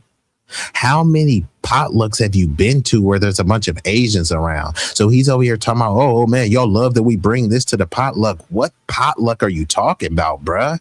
Like for reals, a lot of us don't really kick it with Asians like that. Not because we hate Asians. It's just like they make a concerted effort to not really be around us. Not all, but many of them collectively want to be around the dub community, and that's fine. So who the hell is he talking about? Y'all love our fried rice and egg rolls. Like, okay. And Mr. Frank Nitty, grimy and gritty when he put it on for the biddy. Salute, Frank. Let's get back into it. What cat or dog got sacrificed today? Like, cut it out. And you know them fried rice kicks in hard with the sriracha. Me, skip. And you know, to keep it a buck, we really don't be doing sriracha like that, bro. More sweet and sour over here. Great topic. Hey, yeah, I appreciate it, bro. So, hold on. Let me get back into that. Yeah, we mainly do the sweet and sour. I know some people, and I do the Kiko Man sweet and sour. Some people do the soy sauce, teriyaki sauce. I like sriracha. It's just most of us ain't really eating that. If we want some hot sauce, please. I'm going with the crystal.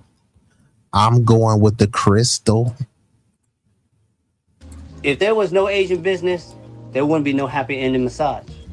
I'm sorry, but who are you appealing to with this? And you know, when it comes to the nail industry, us Asian people, we love you long time. And you.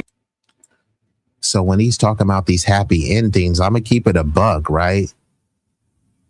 I mean, there's usually people from the dub community going in there and getting those happy endings. I'm just saying, you know what I mean? Not to say that's their only demographic, but that's their main demographic who goes in there and gets happy endings. You know what I mean?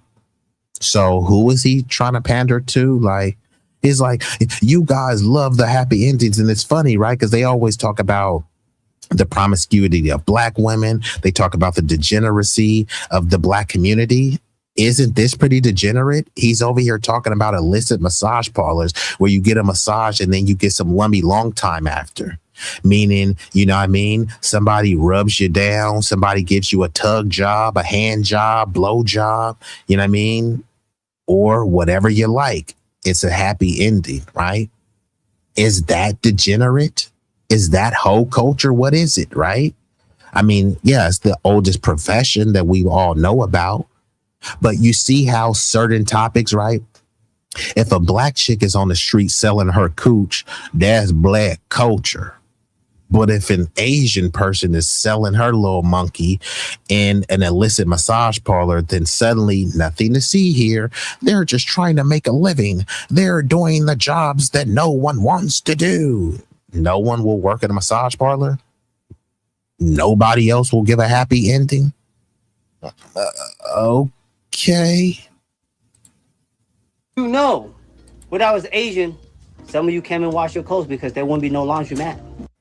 With base 44, a simple. Yeah, let me mute that here. But come on, bruh.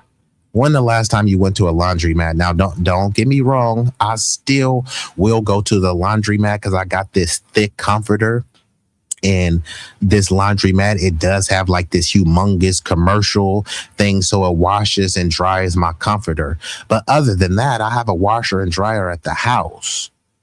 So again, who is he pandering towards when he's talking about, hey, y'all wouldn't be able to wash y'all clothes without us Asians? I mean, are y'all relying on an Asian laundromat to go wash your dirty drawers? I'm just saying. Black person I know has a washer and dryer inside their residence. Like what?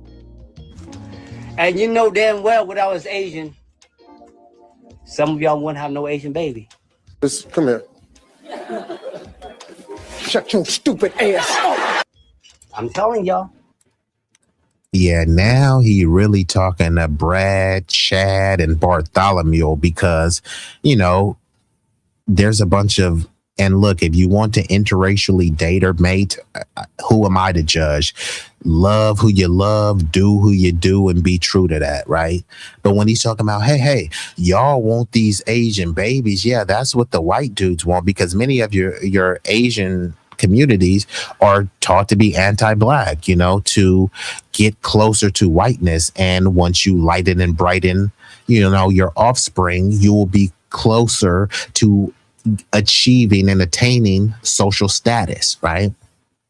So when he's talking about y'all want these Asian babies, he's really projecting this towards white people, right? I played multiple videos of Asian people saying how much they desire white men, right? So yeah, there may be some black and Asian relationships, but it's very minuscule. So when he's talking about these Asian babies, he's pandering towards white dudes, but he's trying to frame this as he's talking to the black community about an Asian boycott. No, blacks and Asians are not getting together like that. Not because there's not some black people that are not attracted to Asians. And most of all, it would be more or less, you know, Asian men attracted to black dudes. But many of them know that they'll be ostracized and cut off from their family if they have a black baby, because that baby won't be considered Asian. It will be considered black, even though the baby actually would be Asian, or it would be biracial. And they're like, nope, the baby's not biracial. The baby is black. They completely disown the Asian part of that baby until the baby wins a championship or makes it to the NBA, which you're seeing with all of these people. Dylan Harper, I don't know if you guys know sports, but Dylan Harper is a rookie on the Spurs. His dad is a legendary guard who played for the Bulls, played with Michael Jordan, Ron Harper. So his dad is black, his mom is Asian, and they keep talking about how Asian this dude is. Oh my God, we love his mom. The dude got to the league because of his dad, the genetics of his dad. Jordan Clarkson the same way. His dad is black, and they keep talking about how Filipino he is, right? So all these groups do this stuff. They only care about the Asiatic or the other ethnic and racial side as long as the group does something positive. Any other time, it's like, nope, you ain't one of us. You know what I mean? Look at Rui Hachimura. Rui Hachimura is Japanese, born in Japan, speaks fluent Japanese. He comes over here and they want to pretend as if he's African American. Like, what the hell? The dude is a Japanese person. Clearly, there's nothing African about him. They don't call him an Asian American. No, he's African American, even though there's nothing African about him. And then they want to try to pretend as if we have the same lineage as Rui Hachimura, someone who's a black Japanese person who immigrated here. But we all black? No, we're not. Don't you love the irony how this guy emulates our mannerisms and the way we speak? Their women are bony, no curves. Why in the world would we want a happy ending from them? From what I hear, they don't do black men anyways. And this is what I'm trying to tell you, bro. They don't really be doing black men. Some of these places have an explicit no black men allowed policy, right? So when he's saying, the happy endings, that's the white community predominantly.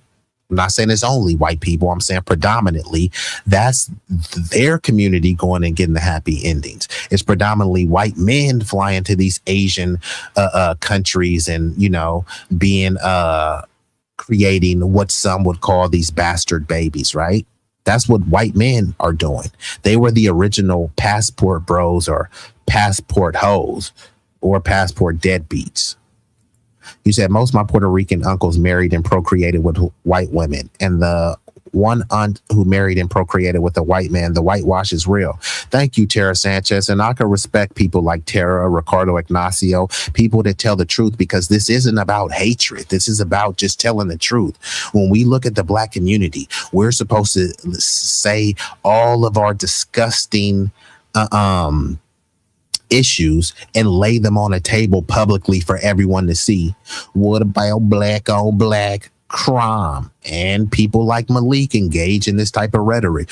We doing this, black people bad, all this other stuff. Show me the video. I'll pull it up right now. Show me the video of any Puerto Rican talking about brown on brown crime. Show me the video of any Asians talking about yellow on yellow or Asian on Asian crime. Most crime is intraracial. So that means most Asians are harming Asians. Most whites are harming whites, right? If you look at the jungle, right? Who do you think lions mainly fight with? Other lions. Because that's who they're around with. No one would look and say, hey, why aren't those lions picking on the tigers? They're both cats. Huh? They're not around any tigers to be fighting like that. And if you put tigers, lions in a cage, then sometimes they'll fight, sometimes they'll get along. That's just the nature of nature. But yeah, people try to pretend, and whether they use this term or not, I've talked about it multiple times on this show, they practice what's called mejoró la raza, blancamiento, lighten, brighten, and whiten the race. There's no race called Puerto Rican. Most people on the island of Puerto Rico identify as racially white. Up until recently, they've always identified as racially white. And the other ones that say that they're not white, they try to say, hey, we're mestizo. So they try to say that, hey, we're not white, we're mixed. So they're saying that, hey, we're mixed with white and, indigenous blood is what they claim, right? So but the thing is, when they come over here to, since it's an American colony and it was a slave colony, when they're in America and they check the box for the U.S. Census, most of them don't check mixed, because that's what they say they are. We're mestizo, we're mixed. And then they have the opportunity to check the box that says they're mixed, but many of them check either white or Latino. But then when they check the white box, they say, hey, don't call me white, even though you checked the white box. Just don't call them white, though. Huh? Doesn't make sense. The Asian runs deep. And if you want to boycott Asian business, that's like a personal issue right there. Because, man, I love me some Chinese food. We have our own culture and our own food. Like, stop the baby bot bimbo babble. So the fallout. Again, you see, they keep talking about the food. Okay, we can make our own food. I mean, how is that benefiting us? You taking your black dollars and putting them into the Asian community for food that you can make at home. How does that help you? Well, you get good food. Well, you can make good food at home for cheaper, higher quality, and save your money. Wouldn't that be better for the community? So let's just call it what it is. They don't give a DAMN about the black community. All they care is about your dollars. They see us as an extraction process. Here, let's set up shop in this neighborhood and extract the resources and take them out of the community. They're not collecting resources and build the community. They love to use goofy terms like minorities, marginalized groups, and people of color, right? They're supposed to be POCs. Where's the POC coalition that they're building? They're not doing anything to uplift the community, and they're saying, hey, do it yourselves. We have no obligation to help y'all, which is true. They have no obligation to help us, and we have no obligation to continue to spend money with them. It's fair, right? Yeah, I rarely eat Asian food. Yeah, like I said, you can eat Asian food every day. You just don't got to buy it from Asians. Right now, if you want a taco, you don't need to go to a taqueria to get a taco. You don't, right? Their food is unhealthy and it's not what they eat in their homeland. No, it's not. And they say they serve us this food because it's an American. So they try to tailor the cuisine to what Americans like. But is that what you're doing, or are you trying to exploit the community? Yes, we can. See, we need to start having more confidence, right? They love to give these tropes, right? Y'all love fried chicken and watermelon is delicious, right? People love watermelon. And if you need a little extra boost down there, it's considered to be nature's Viagra. Look that up, right? But let's just talk about the fried chicken. If fried chicken was such a trope, why did the Koreans want to learn how to make fried chicken from us, right? Now, you know, many of them became anti-black, but at least they will give it up and say, yeah, you know, it was the black community who showed us how to make fried chicken, right? And it was the black American community. It wasn't someone in Senegal. It wasn't someone in Sierra Leone. It wasn't someone in Ghana. It was the foundational black Americans who taught them how to make fried chicken, right? But somehow that's supposed to be a trope. Y'all love chicken. Who doesn't? What, you don't love chicken? They say that we have no businesses, right? So if we have no businesses and a bunch of Asians have businesses and a bunch of Asians are selling chicken, who really loves fried chicken more? I make sushi for a living. Believe me, I know the ins and outs. Yes. And that's the thing I've seen. And this is what I do. I implore, because see, what happens is when it's a black cultural thing, all these other groups, they have no issues, right? They have no issues creating a hip hop dance course and there's no black people. It's just all Asians teaching the course, right? They have no issues. There's a bunch of Asian people selling soul food, right? And there's supposed to be no issue. So there should be more black Chinese restaurants, right? You don't have to call it Chinese anything. You can call it whatever you want. And then you specialize in selling Chinese food, right? We make our own types of tacos, right? If you don't know what a black taco is, if you know, you know, right? I may have to whip up a black taco on live just to show y'all, right? That's what we grew up. We didn't grow up eating the tacos that they eat. And to be honest, a lot of these, like, I'll just say this, when you eat a black taco, it comes with cheese mandatory. That's just like Mando. These other places, like, the cheese is optional. Oh, you didn't ask for cheese, or no, it's extra for cheese. Like, huh? Cheese is supposed to be part of the package, right? It's like you ask for a pizza and it's like, oh, do you want cheese with that? It's like, hold on, what, cheese don't come with the pizza? Like, what the hell? A lot of these taco places you go and it's like the cheese is in Mando. With a black taco and a black burrito, that's non-negotiable. You know what I mean? So I may have to whip that. You feel me? Chef Boyard B. A new segment y'all want to see? I'm just saying. And shout out to Tara. I had to pry my way to learn that craft. They are indeed the true definition of gatekeepers. And see, no one gets mad at them for gatekeeping. But then when we try to gatekeep, they try to say, hey, that ain't y'all culture. That's American culture. They try to make our culture very broad that anyone could just partake. And then not only that, try to claim as their own. But they're very selective on who they give the game to and they don't give the game to, right? Because they want to be the overseers of our culture, right? If I had access, look at Tara. See, I ain't making this up. In Mexico, no cheese. And my friend, his in San Jose, his grandma, she is from the heart of Mexico. She hates tacos. She hates burritos. She'll make them, but she said, man, that ain't real Mexican food. Like, yeah, Mexicans eat tacos and burritos, but she said there's so much good Mexican food that why are you just limiting it to tacos and burritos? So my friend's grandma, who is from the heart and soul of Mexico, she hates tacos and burritos. But yeah, a lot of them I see, like a lot of the Mexican tacos, it doesn't come with cheese. Like, it's like you kind of got to ask them, like, hey, bro, where the hell is the cheese at? Oh, that's extra. And sometimes it's like $1 or $2 extra. It's like, hold on, this shit don't come with cheese. So that's already the difference there. I'm not saying that it's disgusting or basura or anything like that. I'm just saying the cultural differences and the cuisine nuances between different cultures and stuff. Some people don't like cheese because it gives them the bubble guts and they got to run to the bathroom. So they probably prefer that it have no cheese. And then other people say, yeah, I need the cheese, you know, kind of like the icing on the cake.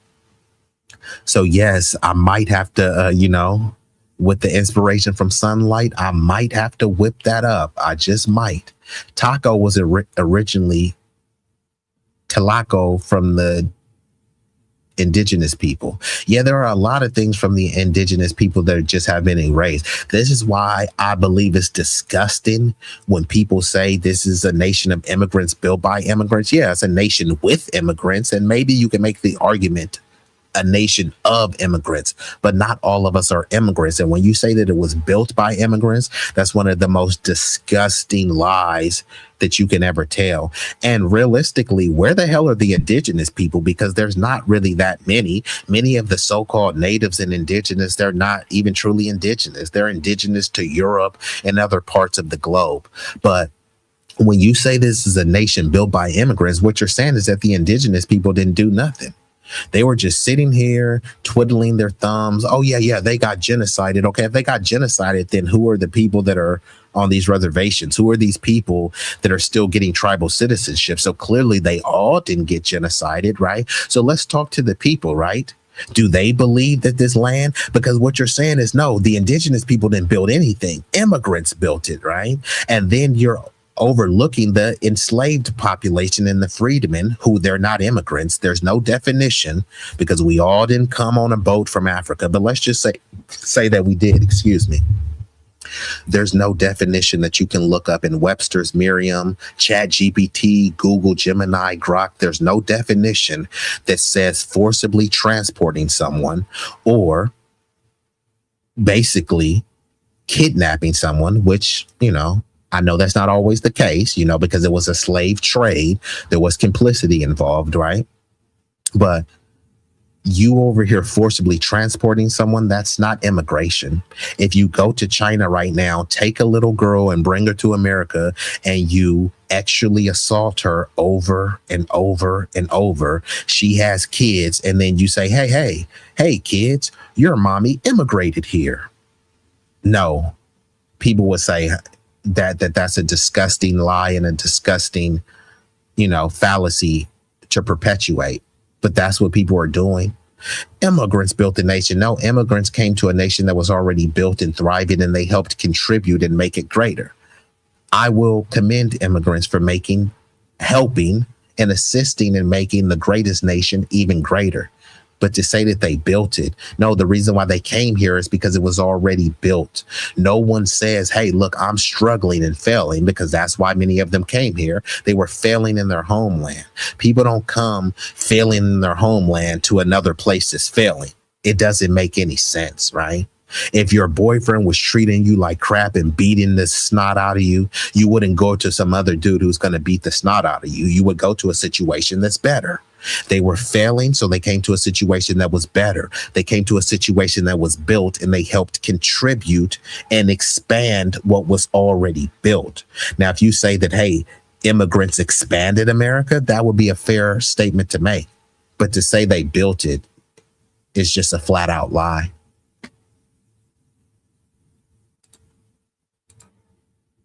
Out continues. Black people are still on it, saying they are done with these people, and a lot of these businesses are feeling the pressure, so they're sending their folks out here to do damage control to bring Black people back in. But it's not working, and they're really only showing their true colors. One thing I am noticing is a lot of Black Americans standing 10 toes down on this one. And yes, for the people who are talking about, I'm not supporting no boycott, I'm going to them for the convenience, I'm still gonna eat my Chinese orange cat or whatever, let me know so I can block your bitch. You over there tap dancing for the motherfucking match. Let's read what this person says. The terrible thing is that these businesses could put out a statement or make a donation or fundraise for a Black organization, but no, you rather get on here and deny and call Black people racist. It's not about one person. I'm going to play your game now. Did you put out a statement or did you try to fundraise for the Asian community when those Black people literally were hurting all those Asian people during COVID? Where? Because at this point, you're just making stuff up. Who are all these Black people you're talking about? Give me the date, the name of the Black Americans you're speaking on. Give us the details. You can't. And this is the thing. They never give you the details. All they say is Black people was beating us during COVID. But I mean, just look at what your eyes say. Who came up with the term Kung flu? Was it a Black dude? Who was talking about the China virus? Was it a Black dude? So it was a white dude who came up with Kung flu. It was a white dude who came up with China virus. And 77% of the hate crimes and incidents were perpetrated by white dudes. But guess who they blamed? Black people. Black people was treating us bad during COVID. And then when they talk about during COVID, you have to read the fine print. Many of them during COVID, it wasn't just hate crimes. They were considered hate incidents. So many of them was just people saying, hey, man, if you don't like it here, won't you go back to China? In San Francisco, 2 young Black teens were arrested and charged with a hate crime for telling a Chinese person to go back to China. How many times have Black Americans been told to go back to Africa? We've never been to Africa. But still, if somebody say, go back to Africa, you sub-Saharan savage, you low IQ, right?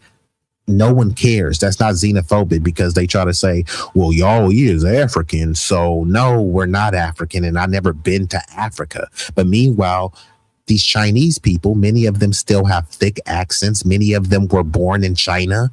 Many of them actually immigrated to America. So you could say go back to China and it would be legit because they're from China. So they actually came from China. We didn't come from Africa. We came from here. Our motherland, our homeland is here. Then people try to get into, well, your genetics and phenotype and all this other stuff. Well, I have European genetics, but I'm not European. There's Europeans with African genetics and they're not African. So how far do you want to play this game? Just go around saying stuff because Black Americans didn't go around doing nothing to y'all during C-19. In fact, you used our support from the Black Caucus to get protections for yourself that our own caucus didn't even get for us. Yeah, they joined in with. Again, they're over here talking about support. They had support.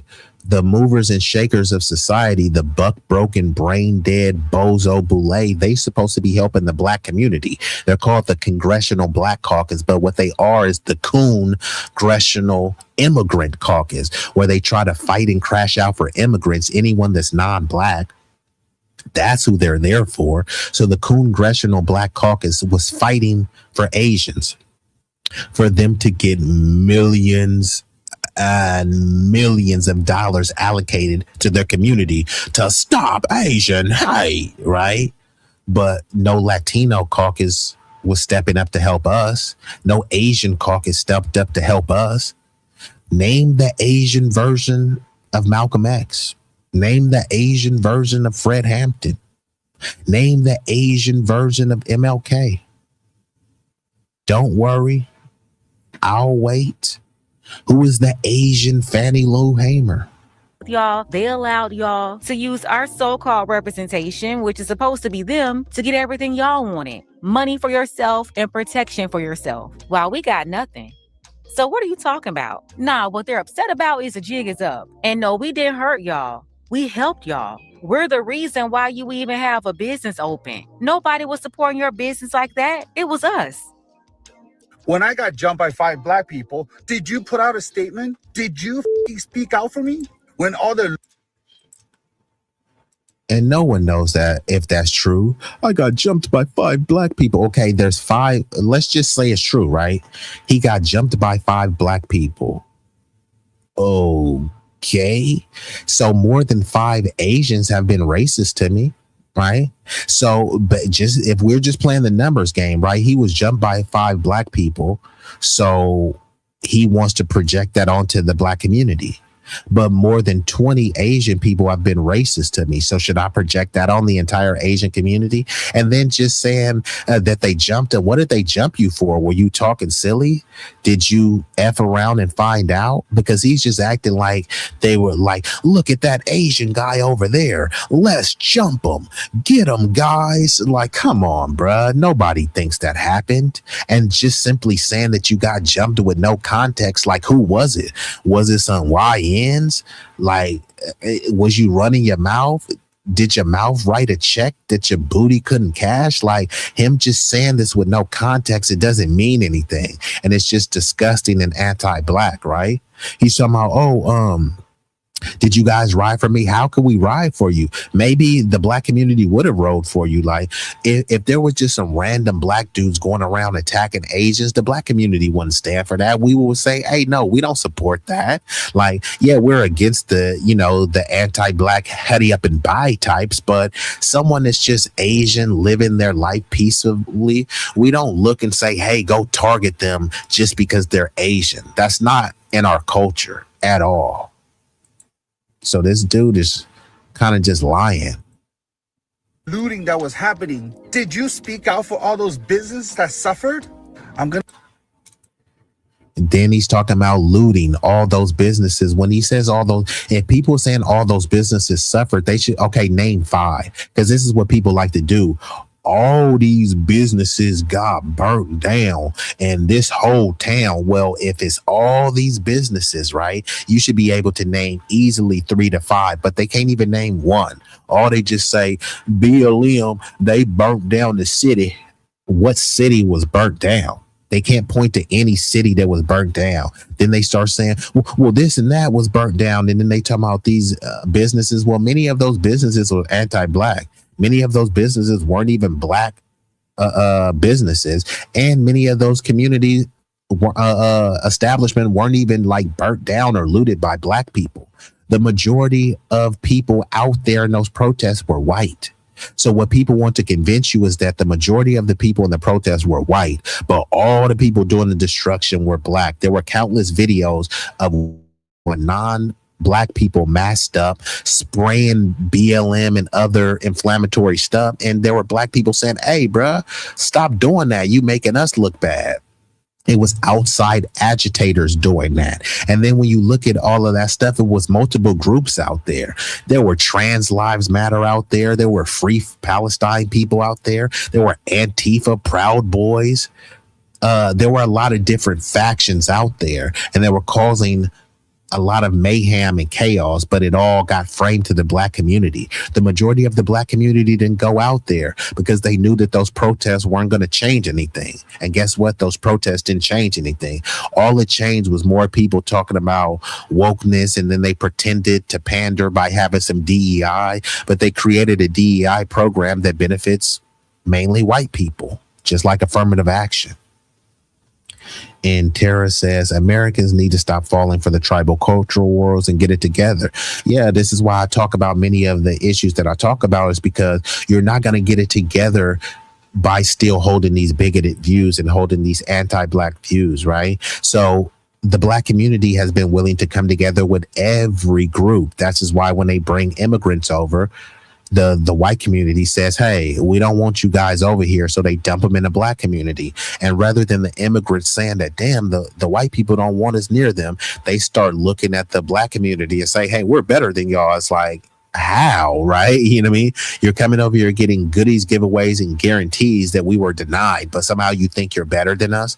Then it will be some doctor that immigrated from India, and then they're comparing a doctor who immigrated from India to some poor dude in Chicago. And they're saying, see, look at this Indian doctor compared to some thug who grew up in a fatherless home. They're not coming over and comparing an Indian doctor to another black doctor.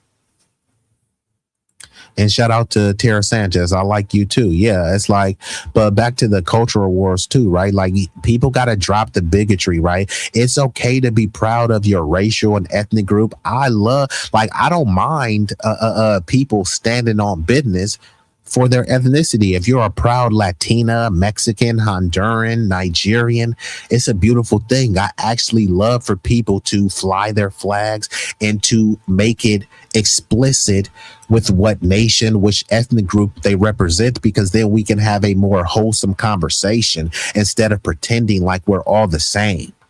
We're not. A jaguar looks like a leopard. If you go to a zoo exhibit and there's a jaguar and a leopard, and then you ask, hey, what are those cats? Oh, they're just the same cats. No, they're not. One of them is a leopard. One of them are a jaguar. They have distinct differences. And the only way for me to know that is by delineating, so I can separate and see, oh, a jaguar does this and this is their habitat. Oh, a leopard does this. This is their habitat, right? Now, if you do that on racial and ethnic lines, you should be able to understand that, right? There's a bunch of Cubanos. Cubans are considered Latino. Mexicans are considered Latino. Should I assume that Cubans love tacos just because they're Latino? And what Cubans are we talking about? Are we talking about the white Cubans in Florida? Or are we talking about the really dark black Cubanos in favelas, right? There's a distinction. And we're in the information age. We can get this information faster. We can disseminate it faster. We can organize it faster. So we don't have to pretend and use these umbrella terms to just describe one person. They're Latino. Like, who the hell are you talking about? Are you talking about Mexicans or Puerto Ricans or Brazilians? Who are you talking about? Those videos they showed of blacks beating up Asian look like blacks from other countries. Matter of fact, maybe these attacks took place in other countries. Well, a lot of those videos did take place in other countries, but they were just viral videos sharing around. And many of those blacks were not foundational black American freedmen, which I was saying sometimes it was immigrant on immigrant crime because immigrants live in other immigrant enclaves, right? So there would be some African immigrant fighting with a Chinese immigrant, and then they'll say, oh, see, the black community hates Asians. No, that was just some random Jamaican immigrant who got into it with some random Vietnamese immigrant. It wasn't about black people hating Asians. It was a personal beef and spat. You know what I mean? And again, many of those were actually mutual combat. Like the Asians said something offensive, epithet, and then they get they behind whipped, right? So because they got their butt whipped, then it turned into Asian hate. No, it's just like learn how to squabble. You feel me? Squabble up. It's like you didn't have hands. That wasn't about the black community hating you. The black community fights each other all the time. The white community fights each other all the time. So people got this misconception that blacks are supposed to fight blacks, but then they're supposed to give Asians a pass. No, if a black dude will smack another black dude, why the hell wouldn't he smack an Asian dude or a white person? It's funny because if he smacked the black dude, what about black on black crime? And then the same black dude who will smack a black dude, he smacks an Asian. Stop Asian hate. It's just like, come on, bruh. Cue the tiny violin. I'm going to say again that I say in every single video. How many machines does your home gym really need? All you want. That's not my problem. It's your right to boycott. It's your right to spend your money however you want. Again, he said, boycott all you want. That's not my problem. Okay, then shut up. There's nothing to see here. And as a matter of fact, hey, bro, because, hey, this little portly, pompous Asian dude, do me a favor.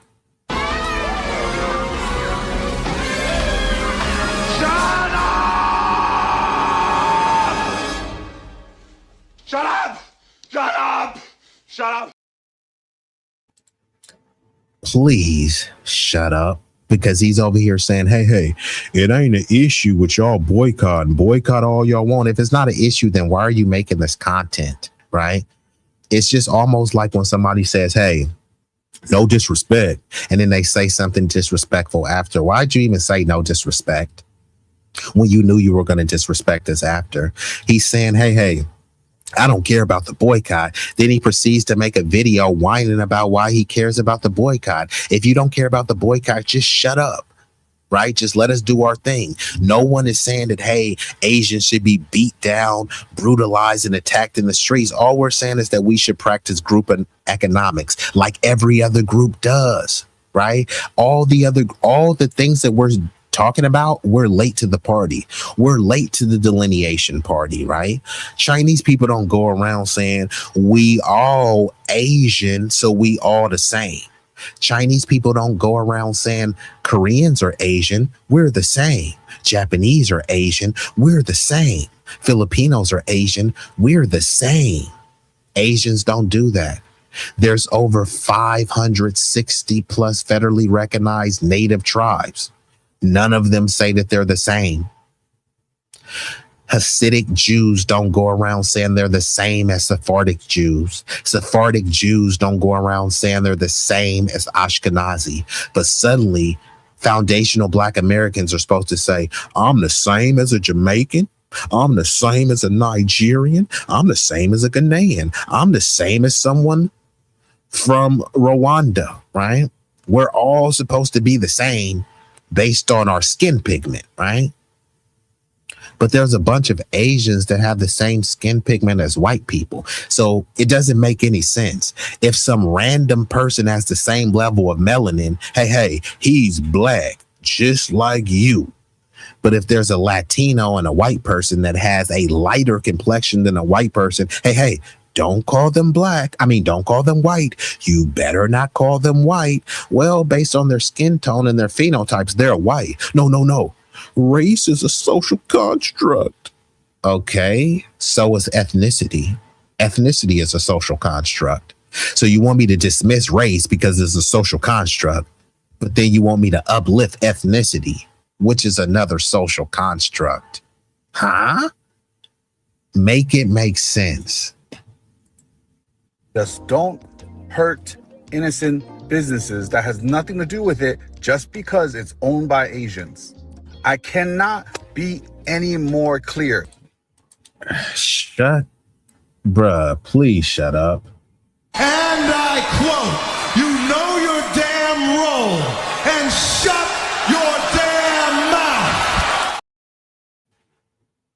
No one is boycotting businesses just because they're Asian. They're boycotting the businesses because they have a history of anti-Blackness and they might happen to be Asian, which is why I support a blackout. I don't support here targeting Asians because, hey, you may have done some good business with the Filipino business in your neighborhood. So don't simply boycott them just because, hey, Filipinos are Asians. I'm mad at the Chinese and Koreans, so I'm going to take it out on the Filipinos. I don't support that. However, if the Filipinos, which some of them do, have a history of being anti-Black, then boycott that business, and actually don't boycott it, ban that business. I'm never shopping with this business. Not because you're Asian, not because you have a particular ethnicity, it's because you're anti-Black. And this isn't about any racial or ethnic group. Boycott and ban the Sambos. If Officer Tatum had a shop, then you should be banning that shop. That shop should be excommunicado. I ain't shopping with no Sambo like Officer Tatum or Jesse Lee Peterson or Kuntan Daniels or Charleston White. These people need to be excommunicado, right? They're not Asian, right? So while I do understand the sentiments of the Asian boycott, I think some of the rhetoric is coming off as misguided. So just my position and perspective on that. Let's get back into it. Than this. And I cannot be more clear than this. Black people are not listening to you, nor will Black people sit up here and argue with you, debate with you, and play victim Olympics. What I see Black people doing right now is speaking with their wallets, speaking with their feet, and it's not too much talking going on. Yeah, in my everyday life, I don't hear anybody actually saying anything, but I am noticing their actions. Oh, yeah, I see that very clear. Every day I'm checking these businesses out, and they're definitely on life support right now. That's the truth. Nobody's having the secret Black meeting anywhere. I think Black. Yeah, to be honest, many of us, we ain't really talking. We don't do much talking, you feel me? I don't do the speaking, you feel me? I just proceed to handle business, stand on business. But what this shows you is that Asians are not really supporting Asian businesses like that, because there's a bunch of tribalism, there's a bunch of separatism, and their groups don't have allies, they have interests. There's a reason, again, why it's called Chinatown. It's not called Asia Town. Koreans are not trying to make Chinatown flourish. Now, doesn't mean that they want to see Chinatown disenfranchised. It means that, hey, Chinatown is Chinatown. We're Koreatown, so that's what we care about. They're not looking, to try to create the Asian Voltron, which is why they have separate enclaves, right? But they're both Asian. So again, there's not a bunch of Koreans that are going to overly be patrons to Chinese businesses, right? Because they look at that the money that's going into the Chinese community could have went into the Korean community. So they're going to keep those dollars circulating within their community. And then occasionally, if they're in a Chinese neighborhood, then occasionally, they'll spend some money there. But they make a concerted and conscientious effort to make sure that they don't. And no one considers, that xenophobic or anything. They say, hey, they got to protect their interests in self-preservation. So then when we say the same thing too, which we're in a worse position, right? Hey, look, there's a bunch of Asian restaurants here. And look, all you got to do is just cook that food at home. Whatever you loved from the Asian food. Oh, I love the fried rice and the orange chicken. Start making that at home for cheaper. If there's a good chef in the Black community, say, hey, look, man, I got EBT. I'll buy the ingredients and you whip up the food and stuff like that, right? That'll save you some money and you'll be able to build with your community. You building up another community that is openly hostile towards you does nothing for enfranchisement of the community, right? But like all of these people that love to say, oh, this group is the model minority, then why aren't they there? Why aren't they spending money with them? Right? The white community didn't want Asians infringing in their neighborhoods, right? They said, no, this is a white neighborhood. So these businesses and this money and economy is for white folks. Go over there to where the niggas are, and see if you can hustle and bustle over there, right? And unfortunately, many Asians and other groups, they saw the hood as an extraction process. Let's extract the money and resources here, and then let's go live next to white mommy and daddy, even though they hate us, right? But hey, if we marry them, if we have interracial mating and dating relationships, then maybe they'll accept us. And no, they still don't accept you, right? But unfortunately, many in the Asian community and other communities think if they just kiss enough white booty harder that they'll be accepted. Americans should see what time it is. So nobody's out here debating and tongue wrestling with y'all. Here's the thing though, we don't have to hate you to boycott your businesses. This is not about hate. This is not about hating y'all. We don't give a damn about you at all, as a matter of fact. But just the sheer principle of you saying that, that we need you and that, y'all don't want us in your businesses when we're the only ones who patronize your business, because I don't see no white people there. But yeah, that's cool. We definitely gonna be keeping y'all out. We're banning y'all from our communities going forward. So yeah, good luck with that. I have seen more Asian Americans being upset at the fact that Black Americans are threatening to boycott Asian businesses than I have seen Asian Americans speaking out against the murder of Cyrus Carmick Belton, a child who was murdered at the hands of an Asian man. And this has everything to do with race, especially when anti-Blackness is so deeply rooted in our community. I have said this a million times, and I'll say it as many times as I need to so you can get it through your thick skulls. The only reason why Asians exist in America in such a large population is because Black activists fought for our right to be here during the Civil Rights Movement. White people did not want us here. It's not enough for Asian people to just be not racist. You have to be anti-racist, and you have to be speaking out against these injustices, or else they'll continue to happen. We absolutely owe the Black community solidarity, and the sooner that we realize that we're not much different from each other is the sooner that real change starts to happen. Papa's hungry! So salute to that Asian lady right there. Now, when she said we're not much different than each other, well, that's up for debate. I have to know the context and what she means by that, because we are definitely different in terms of our struggle on this land, our contribution, us being foundational to this land. Doesn't mean that we're better simply because we have a different lineage, but it's not the same, right? Now, same means identical. Now, there are aspects where people can say, hey, this particular struggle or this incident or occurrence was similar, but not the same. And Roger says, don't hurt Asian businesses just because they're Asian. You're not entitled to our dollar. We go where we wish. We patronize who we wish. However, they do have an Asian places in my community, but it's not your regular cheap takeout joint. Okay, what type of joint is it? But yeah, we go where we wish. We patronize who we wish. And before, we were spending dollars with y'all, not because, like we desperately needed y'all. It's just like we're not haters like that, right? We were looking under this whole colorblind utopia. We were seeing each other as POCs and minorities. I never did, but the collective community did. Because we thought that, hey, having these other non-white people, other ethnic groups would be a boon and a boost to Black society, right? We will be able to push forward our agenda. We will be able to have reinforcements on the civil rights.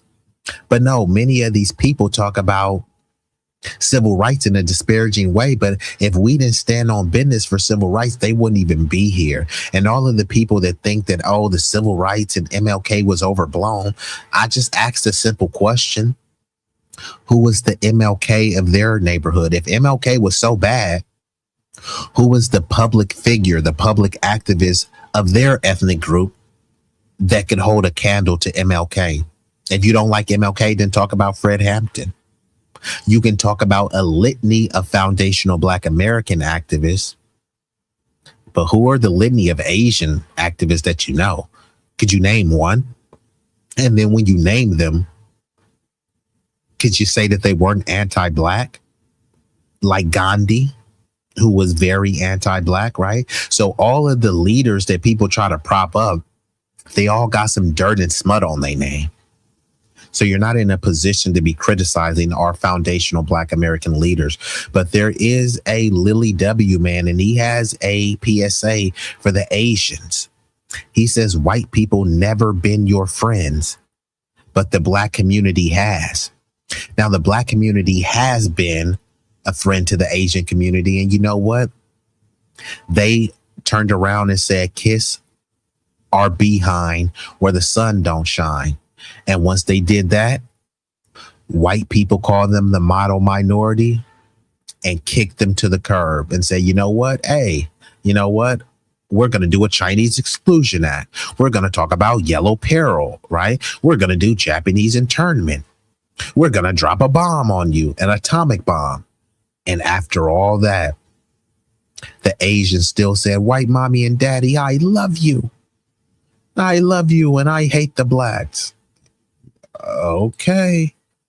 You said it's not just a cheap takeout joint. It'll be some really big fancy restaurant you take the family to.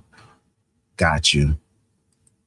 All right, let's see what the white person has to say. He says Asians, white people are not your friends. So all that pale booty you kissing, let's see what they got to say. Online, I've been meaning to address it. And there's the certain Asian people on here. And I know that they do not represent the entire Asian community when I say this. So anyone in the Asian community that's been following what I'm saying, that supports what I'm saying, that supports rights and freedom and just, you know, good vibes for all. This ain't aimed at y'all, so hopefully y'all don't take offense to this. But for those in the Asian community that are going after the black community, y'all need to stop. Okay? Y'all need to stop showing out for crackers because they are not y'all's friends. Last time I checked, crackers are the only people that have never dropped an atomic bomb on Japan. They're the only people that have dropped Agent Orange on Vietnam. They're the only people that did the My Lai massacre. And that's just off the top of my head.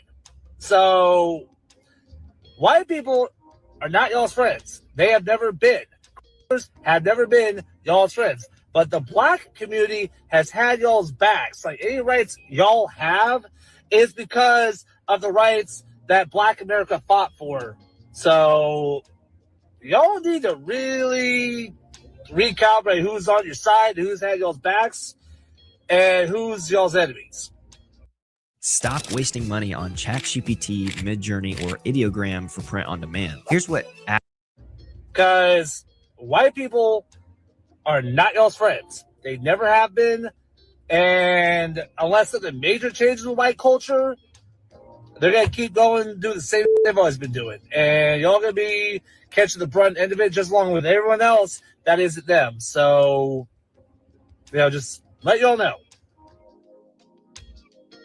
It's definitely true that we've helped them in more ways than one. They come to this country, open their businesses in our neighborhoods. We put money in their pockets and take the money back to their community. We help them get protection that we don't even have for us, which is where I have a problem with the Black Caucus. So no, I don't see many people using their energy being angry about it. They're just doing something about it. I see people definitely changing habits. They're moving different and they're not saying much at all. But yeah, like I said before, the people that's supposed to be representing us, the Congressional Do Nothing Black Caucus, they're being held accountable too, because those people in those seats, they're in there working for everybody except for us. And politically, no one's been in the way of black people more than the Black Caucus. And sure, we have a lot of enemies, obviously, but it's the ones that's supposed to be within that's destroying black people the most because they're the ones playing in our faces while at the same time serving us up on a platter. Yeah, they're sitting up in Congress taking millions for themselves and their families, selling us out straight up. And I concur. The Congressional Black Caucus, or the Congressional Black Caucus has sold us up the river. So when you got roly-poly Martin, swollen rolling, rotund Martin, talking about the Black Caucus will be wiped out, you know what? I don't give a flying fig Newton if the Black Caucus gets wiped out because they're not doing anything for us. You know who should be crashing out that the Black Caucus might get wiped out? Immigrants and undocumented citizens, because that's who they've been fighting for.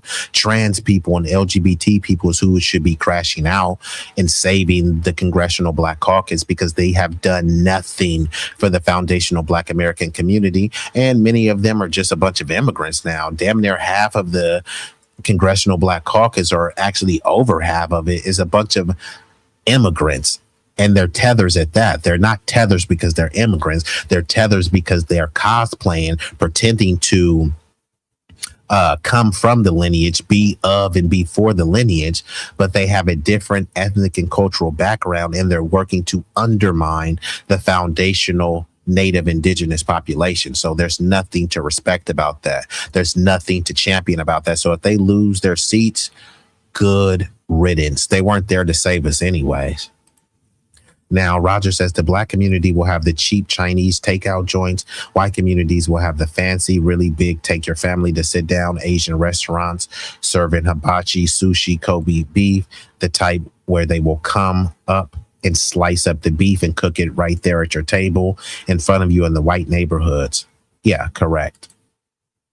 Yep, and it costs $57 a person, and they do that. It costs $57 a person to price out the niggas, and they say, hey, anybody could come. You just got to be able to afford $57 a person. You know what I mean? So, yeah, it's kind of what they do with the neighborhoods when they price you out. Hey, rent is going to be $4,500. Yeah, anyone could rent here, but they know that the likelihood of a black person having the money and willing to pay $4,500 or $5,500 for rent, they know the likelihood are very slim. So they know that, hey, look, we'll get a bunch of non-black people to rent here. And then they try to say, hey, it's not about color, it's about culture, right? But they don't talk about their culture of anti-blackness. So I'm going to get ready to shut her down. Let me just play one more thing.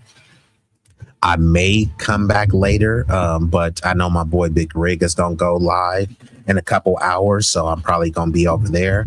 But depending on the response to this stream, you know, who knows? I may come back in a couple hours and rock out again. But I did just want to come in and touch bases with the people. So before I get up out of here, let me hit y'all with some scholarship. So let me go ahead and make this a little bit bigger. Give me uno momento. Just in case y'all can't see this, hold up. I'm gonna make the screen bigger. But don't worry, it's gonna be story time with B-Eazy, right? So let me pull this down and we will be ready to shut her down. Okay. Now, a lot of people are really upset about the boycott, even though I said it should be a ban instead of a boycott, but you know, let's get into it, right? Now, I understand this is a deeply frustrating situation to be in when a community experiences systemic disrespect or outright hatred from another group. The instinct to take immediate collective action is entirely justified. It's about dignity, self-respect, and protecting your peace and resources. There isn't a single correct answer, but communities generally weigh two primary strategies: building economic autonomy, going your separate ways, versus active financial pressure, boycotts and bans. So number one, the disinvestment in autonomy, going your separate ways. Now, this approach is less about changing the other community's behavior and more about withdrawing your energy and building your own power. If a group does not respect you, continuing to fund them means your hard-earned money is directly supporting a system or a business that devalues you. Now, the power of economic autonomy. Instead of spending money where it isn't respected or appreciated, that capital is redirected into your own community's businesses, creators, and institutions. This keeps wealth circulating locally and builds long-term independence. The psychological benefit. It moves the community out of a defensive posture, please respect us, into a proactive, self-determined posture. We don't need you. We all we got and we all we need. Now, the trade-off, building entirely parallel systems like finding new suppliers, venues, or platforms takes time, coordination, and initial sacrifice. It requires active community organizing to ensure everyone knows where to redirect their support. Mutual aid, informing people, right? If people love Chinese food so much, right? You got to tell the people, hey, bro, I know y'all love Chinese. Hey, Jamal up the street, man, he be making plates. Hey, you know, Tylisha from 7th Street, she do nails. You know what I mean? So creating that infrastructure. So whatever you're supporting, find a way to recreate that in a way that is beneficial to the community so that the dollars are circulating. Now, the boycotts versus the bans, direct accountability. If the goal is to force change in behavior, signal that hate has a cost, or protect a wider space, communities look toward boycotts or bans. They sound familiar, but they operate differently. Boycotts. Economic pressure. A boycott is a collective, organized refusal to buy from or engage with a specific entity until they change a policy or behavior. Why they work. Money speaks, money talks. When a business or a group sees a massive hit to their bottom line, they often are forced to issue apologies, fire problematic leadership, or change their practices. Historically speaking, boycotts are incredibly powerful social tools that have clear targets, specific demands, and sustained execution. Bans are boundary setting. Banning involves completely removing a hateful group or individual from your spaces, platforms, or events. Why they work? It draws a hard line in the sand. It sends a clear message that certain behaviors are intolerable and protects your community members from further toxic exposure. It creates a safe harbor. The limitation: you can only ban people from spaces you control. You cannot easily ban a group from a public space or their own platforms, which is where a boycott or separate path comes into play. So instead of a ban or boycott, how about you ban and boycott simultaneously? Now, strategic comparison, right? So the separate ways: autonomy, the primary goal is self-preservation and building independent community with wealth, is best used when the disrespect is deeply ingrained and the other group has no desire to change. And these other groups have no desire to change, but you teach people how to treat you, right? If you allow them to continually disrespect and disparage you, then why would they change?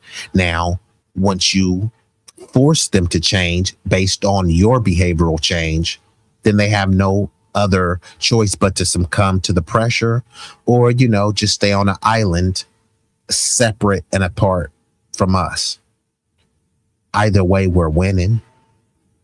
The approach: boycott, pressure, forcing an institutional change or systemic apology. The target relies heavily on your community's money to survive and is vulnerable to public pressure. Banning is exclusion, protecting the eternal community spaces from toxicity. Hateful individuals or groups are actively trying to enter, disrupt, or profit from your specific spaces. They're always trying to enter. You don't got to let them in.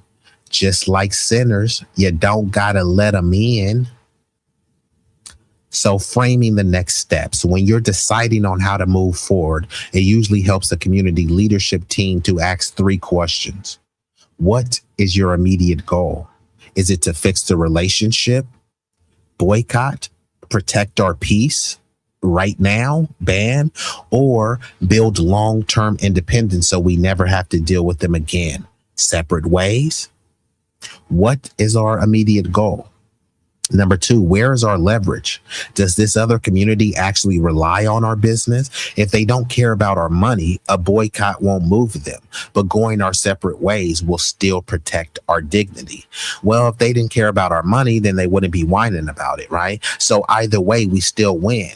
If they don't care about our money, then fine, you know, they shouldn't have any issue if we ban and boycott them. And then if they do care about our money, then a ban and a boycott is needed, because you got to put some respect on your name, on your community, and on your leverage, right?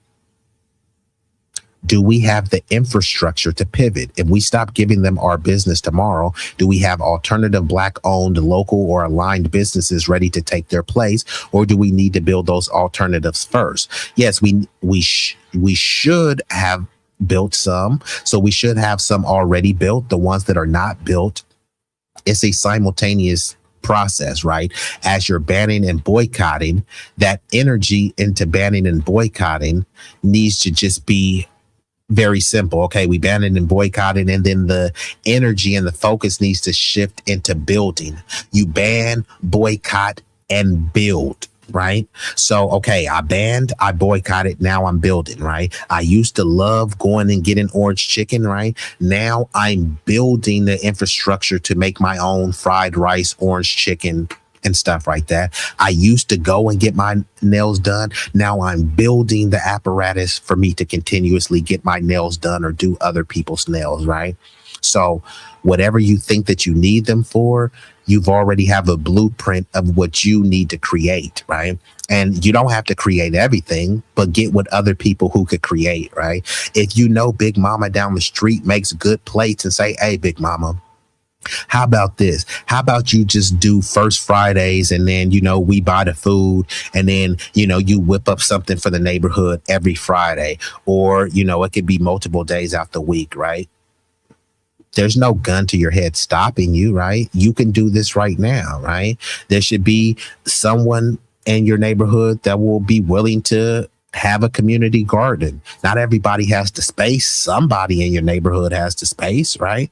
And then you say, hey, look, you'll have the house for the community garden. I got some, I got some young men, some YMs, young men, or I got some YNs, some young niggas, right?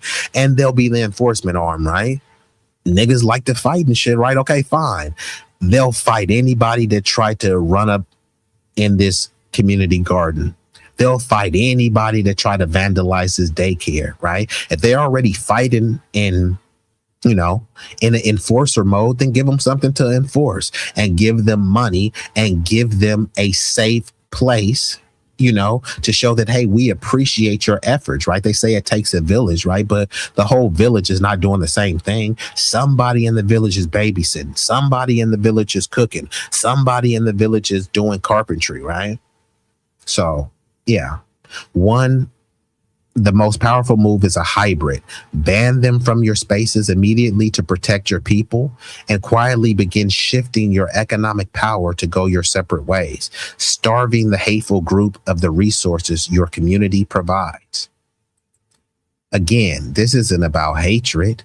This is about cultural preservation. This is about ethnic survival. And again, all other groups do this.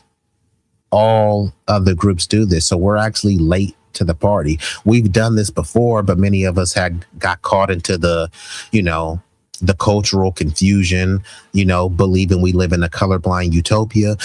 We're all minorities and marginalized groups and underserved communities, and we all black. We've been doing the flat blackness, the flat minority, the flat marginalized group. And where the heck has it gotten us? So you said certified. Yep. Salute. Yeah, I appreciate you, Cloudness, especially for sticking around. I know these topics ain't always the sexiest, but at the same time, these are the type of conversations that we need to hear. I know that if I invite people on my panel to yell, if I call black women bitches and say that they just a bunch of hoes twerking in bonnets at Walmart, and black men ain't ish, and you know what I mean? Y'all niggas need to stay in the home and stop being jailbirds. I probably would have like 2,000 subs by now, 300 live viewers, but at what expense? Yeah, long-term independence. That's why I'm about all three, the triple B. Ban, boycott, ban, build. So salute to Cloudness, salute to the fam. And First Fridays, and I'm actually about to shut it down. So I'm actually going to do this because it's like 6:30 over here. If anybody wants to just come and say a piece, I'll just drop the link. I'm going to play a quick visual. The visual is only like 1 minute, and it's okay. Like if y'all are unavailable and don't want to come up right now, it's okay. I will, I may come back later, but if not, I can definitely come back tomorrow and hit y'all with a stream. So if anybody wants to come and give a opening and closing, y'all can join the link, just no trolls. I'm just going to play this visual for 1 minute. And if nobody hits the link, then I'm going to get ready to shut her down. But I do want to appreciate y'all. Y'all could have been anywhere in the world. Y'all chose to be here with me, at least momentarily. And for that, I thank you. So the link is in the chat. If anybody wants to come up, just to chop it for a minute. If not, then I'm going to just shut it down. So give me uno momento and I'll be back. That was nasty, bro, like a nasty hoe. I got a nasty flow. My baddie, though, is a classy bro. I manage her and she escort. International exports. I got hardware, my tech support. Really about that business, cause I'm that dude, but you just adore. Used to be on that block, equipped with a Glock. I sold all kind of dope. 10 toes down on the pavement. I send that bitch like an envelope. Ain't close with a love letter. I love cheddar, so I grind hard. I be putting that work in, but I ain't punching no time card. When it comes to being a boss, nigga, I am the epitome. You keep hating, belly aching, but it takes more to get rid of me. I am full of energy, but I ain't feeling jittery. I'm just grinding, shining like a diamond, looking glittery. Literally, I just left the bank to deposit racks. Holla back, don't want no shoes and clothes because my closet packed. I got hella different kicks just like Lionel Messi. Still be rocking Jordans, but I prefer Giuseppe. Peace.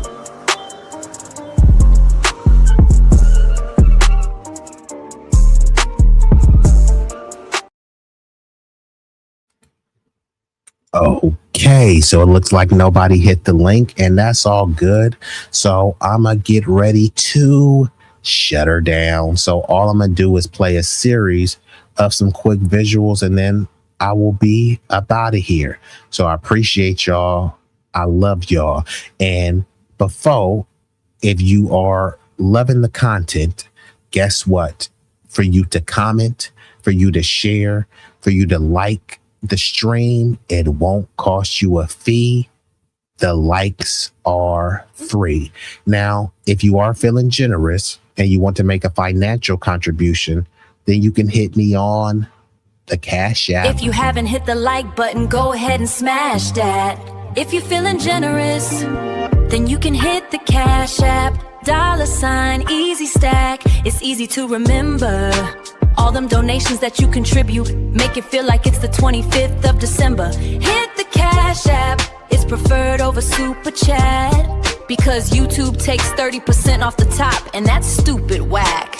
So if you want to see growth and watch the content get greater, send a Cash App to B-Eazy Dat Dude.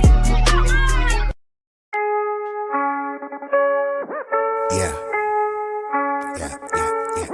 Hey.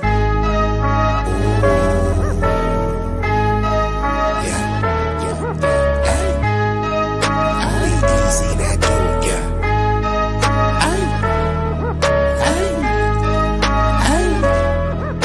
Shit so hot it's burning up. Just go ahead and turn this up. I bring the pain like an aftermath of a car wreck. There's a lot of niggas that say they real. To me, that shit is far-fetched. Most them cats is pussy.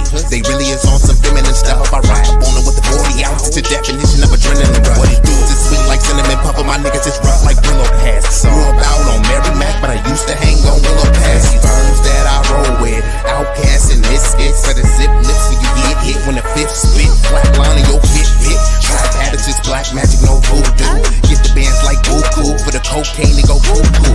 Most these niggas is foo-foo, so I'm shitting on them like doo-doo. I can't fuck with y'all like tofu. I'm just saying, man, like Goku. Bad bitches at the house with me watching Netflix or Roku. Fuck them both at the same time, and I swear to God, it was so cool. Street legend, real boss. I call shots cause I'm still saucy. I know some G's to the bike crack on shite racking and fly back out to Milwaukee. When they flow, they say I be burning up, burning up. Cookie to the draw is what we burning up, burning up. What you ain't know, oh, we burning up, burning up. This shit so hot, it's burning up. Just go ahead and turn this up. When you hear me flow, say I be burning up, burning up. Cookie to the draw is what we burning up, burning up. What you ain't know, oh, we burning up, burning up. This shit so hot, it's burning up. Just go ahead and turn this up.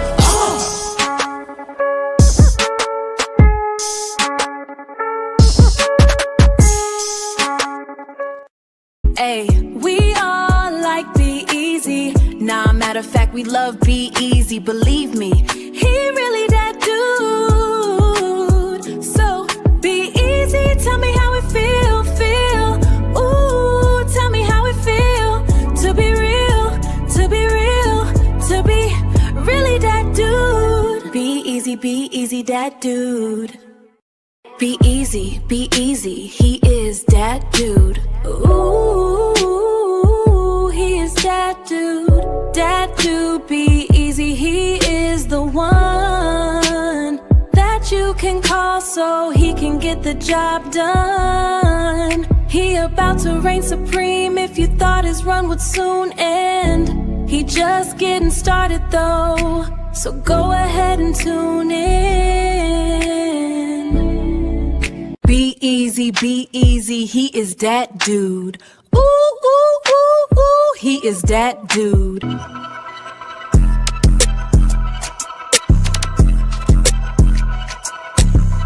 You ain't know. Let's just be easy. Ay, ay. Let's just be easy. That dude.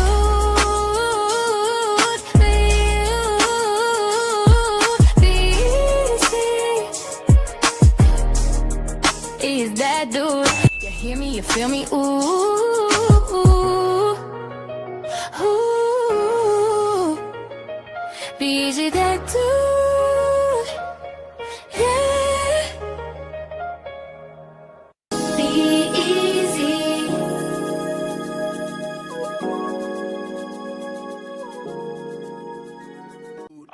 That's just B-Eazy, B-Eazy that dude. B-Eazy, he is that dude.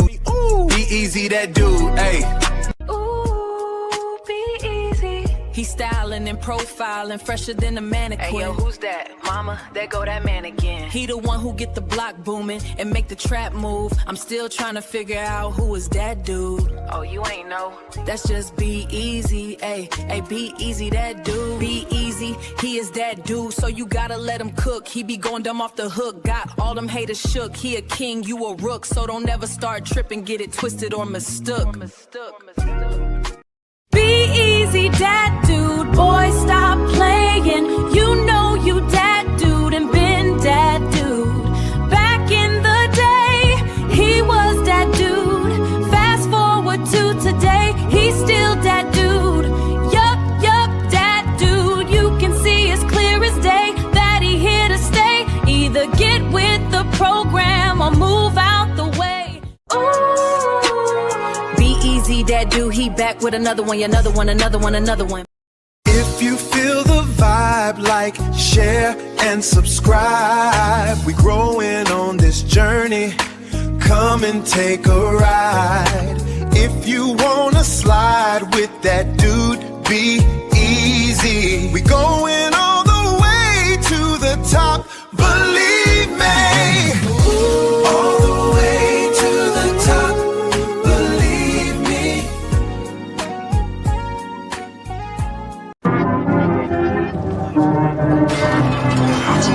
Are you not entertained? Are you not entertained? Is this not why you are here? Follow. Be easy.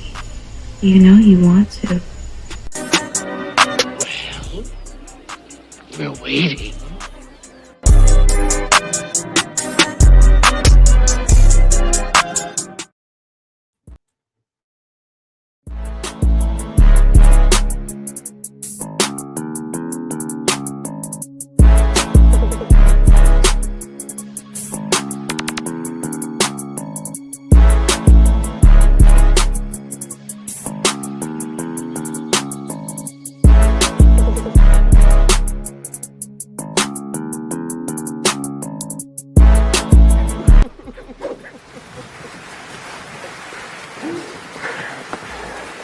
Thank you.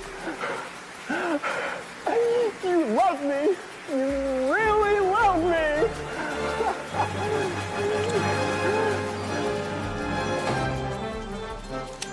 You're not going anywhere.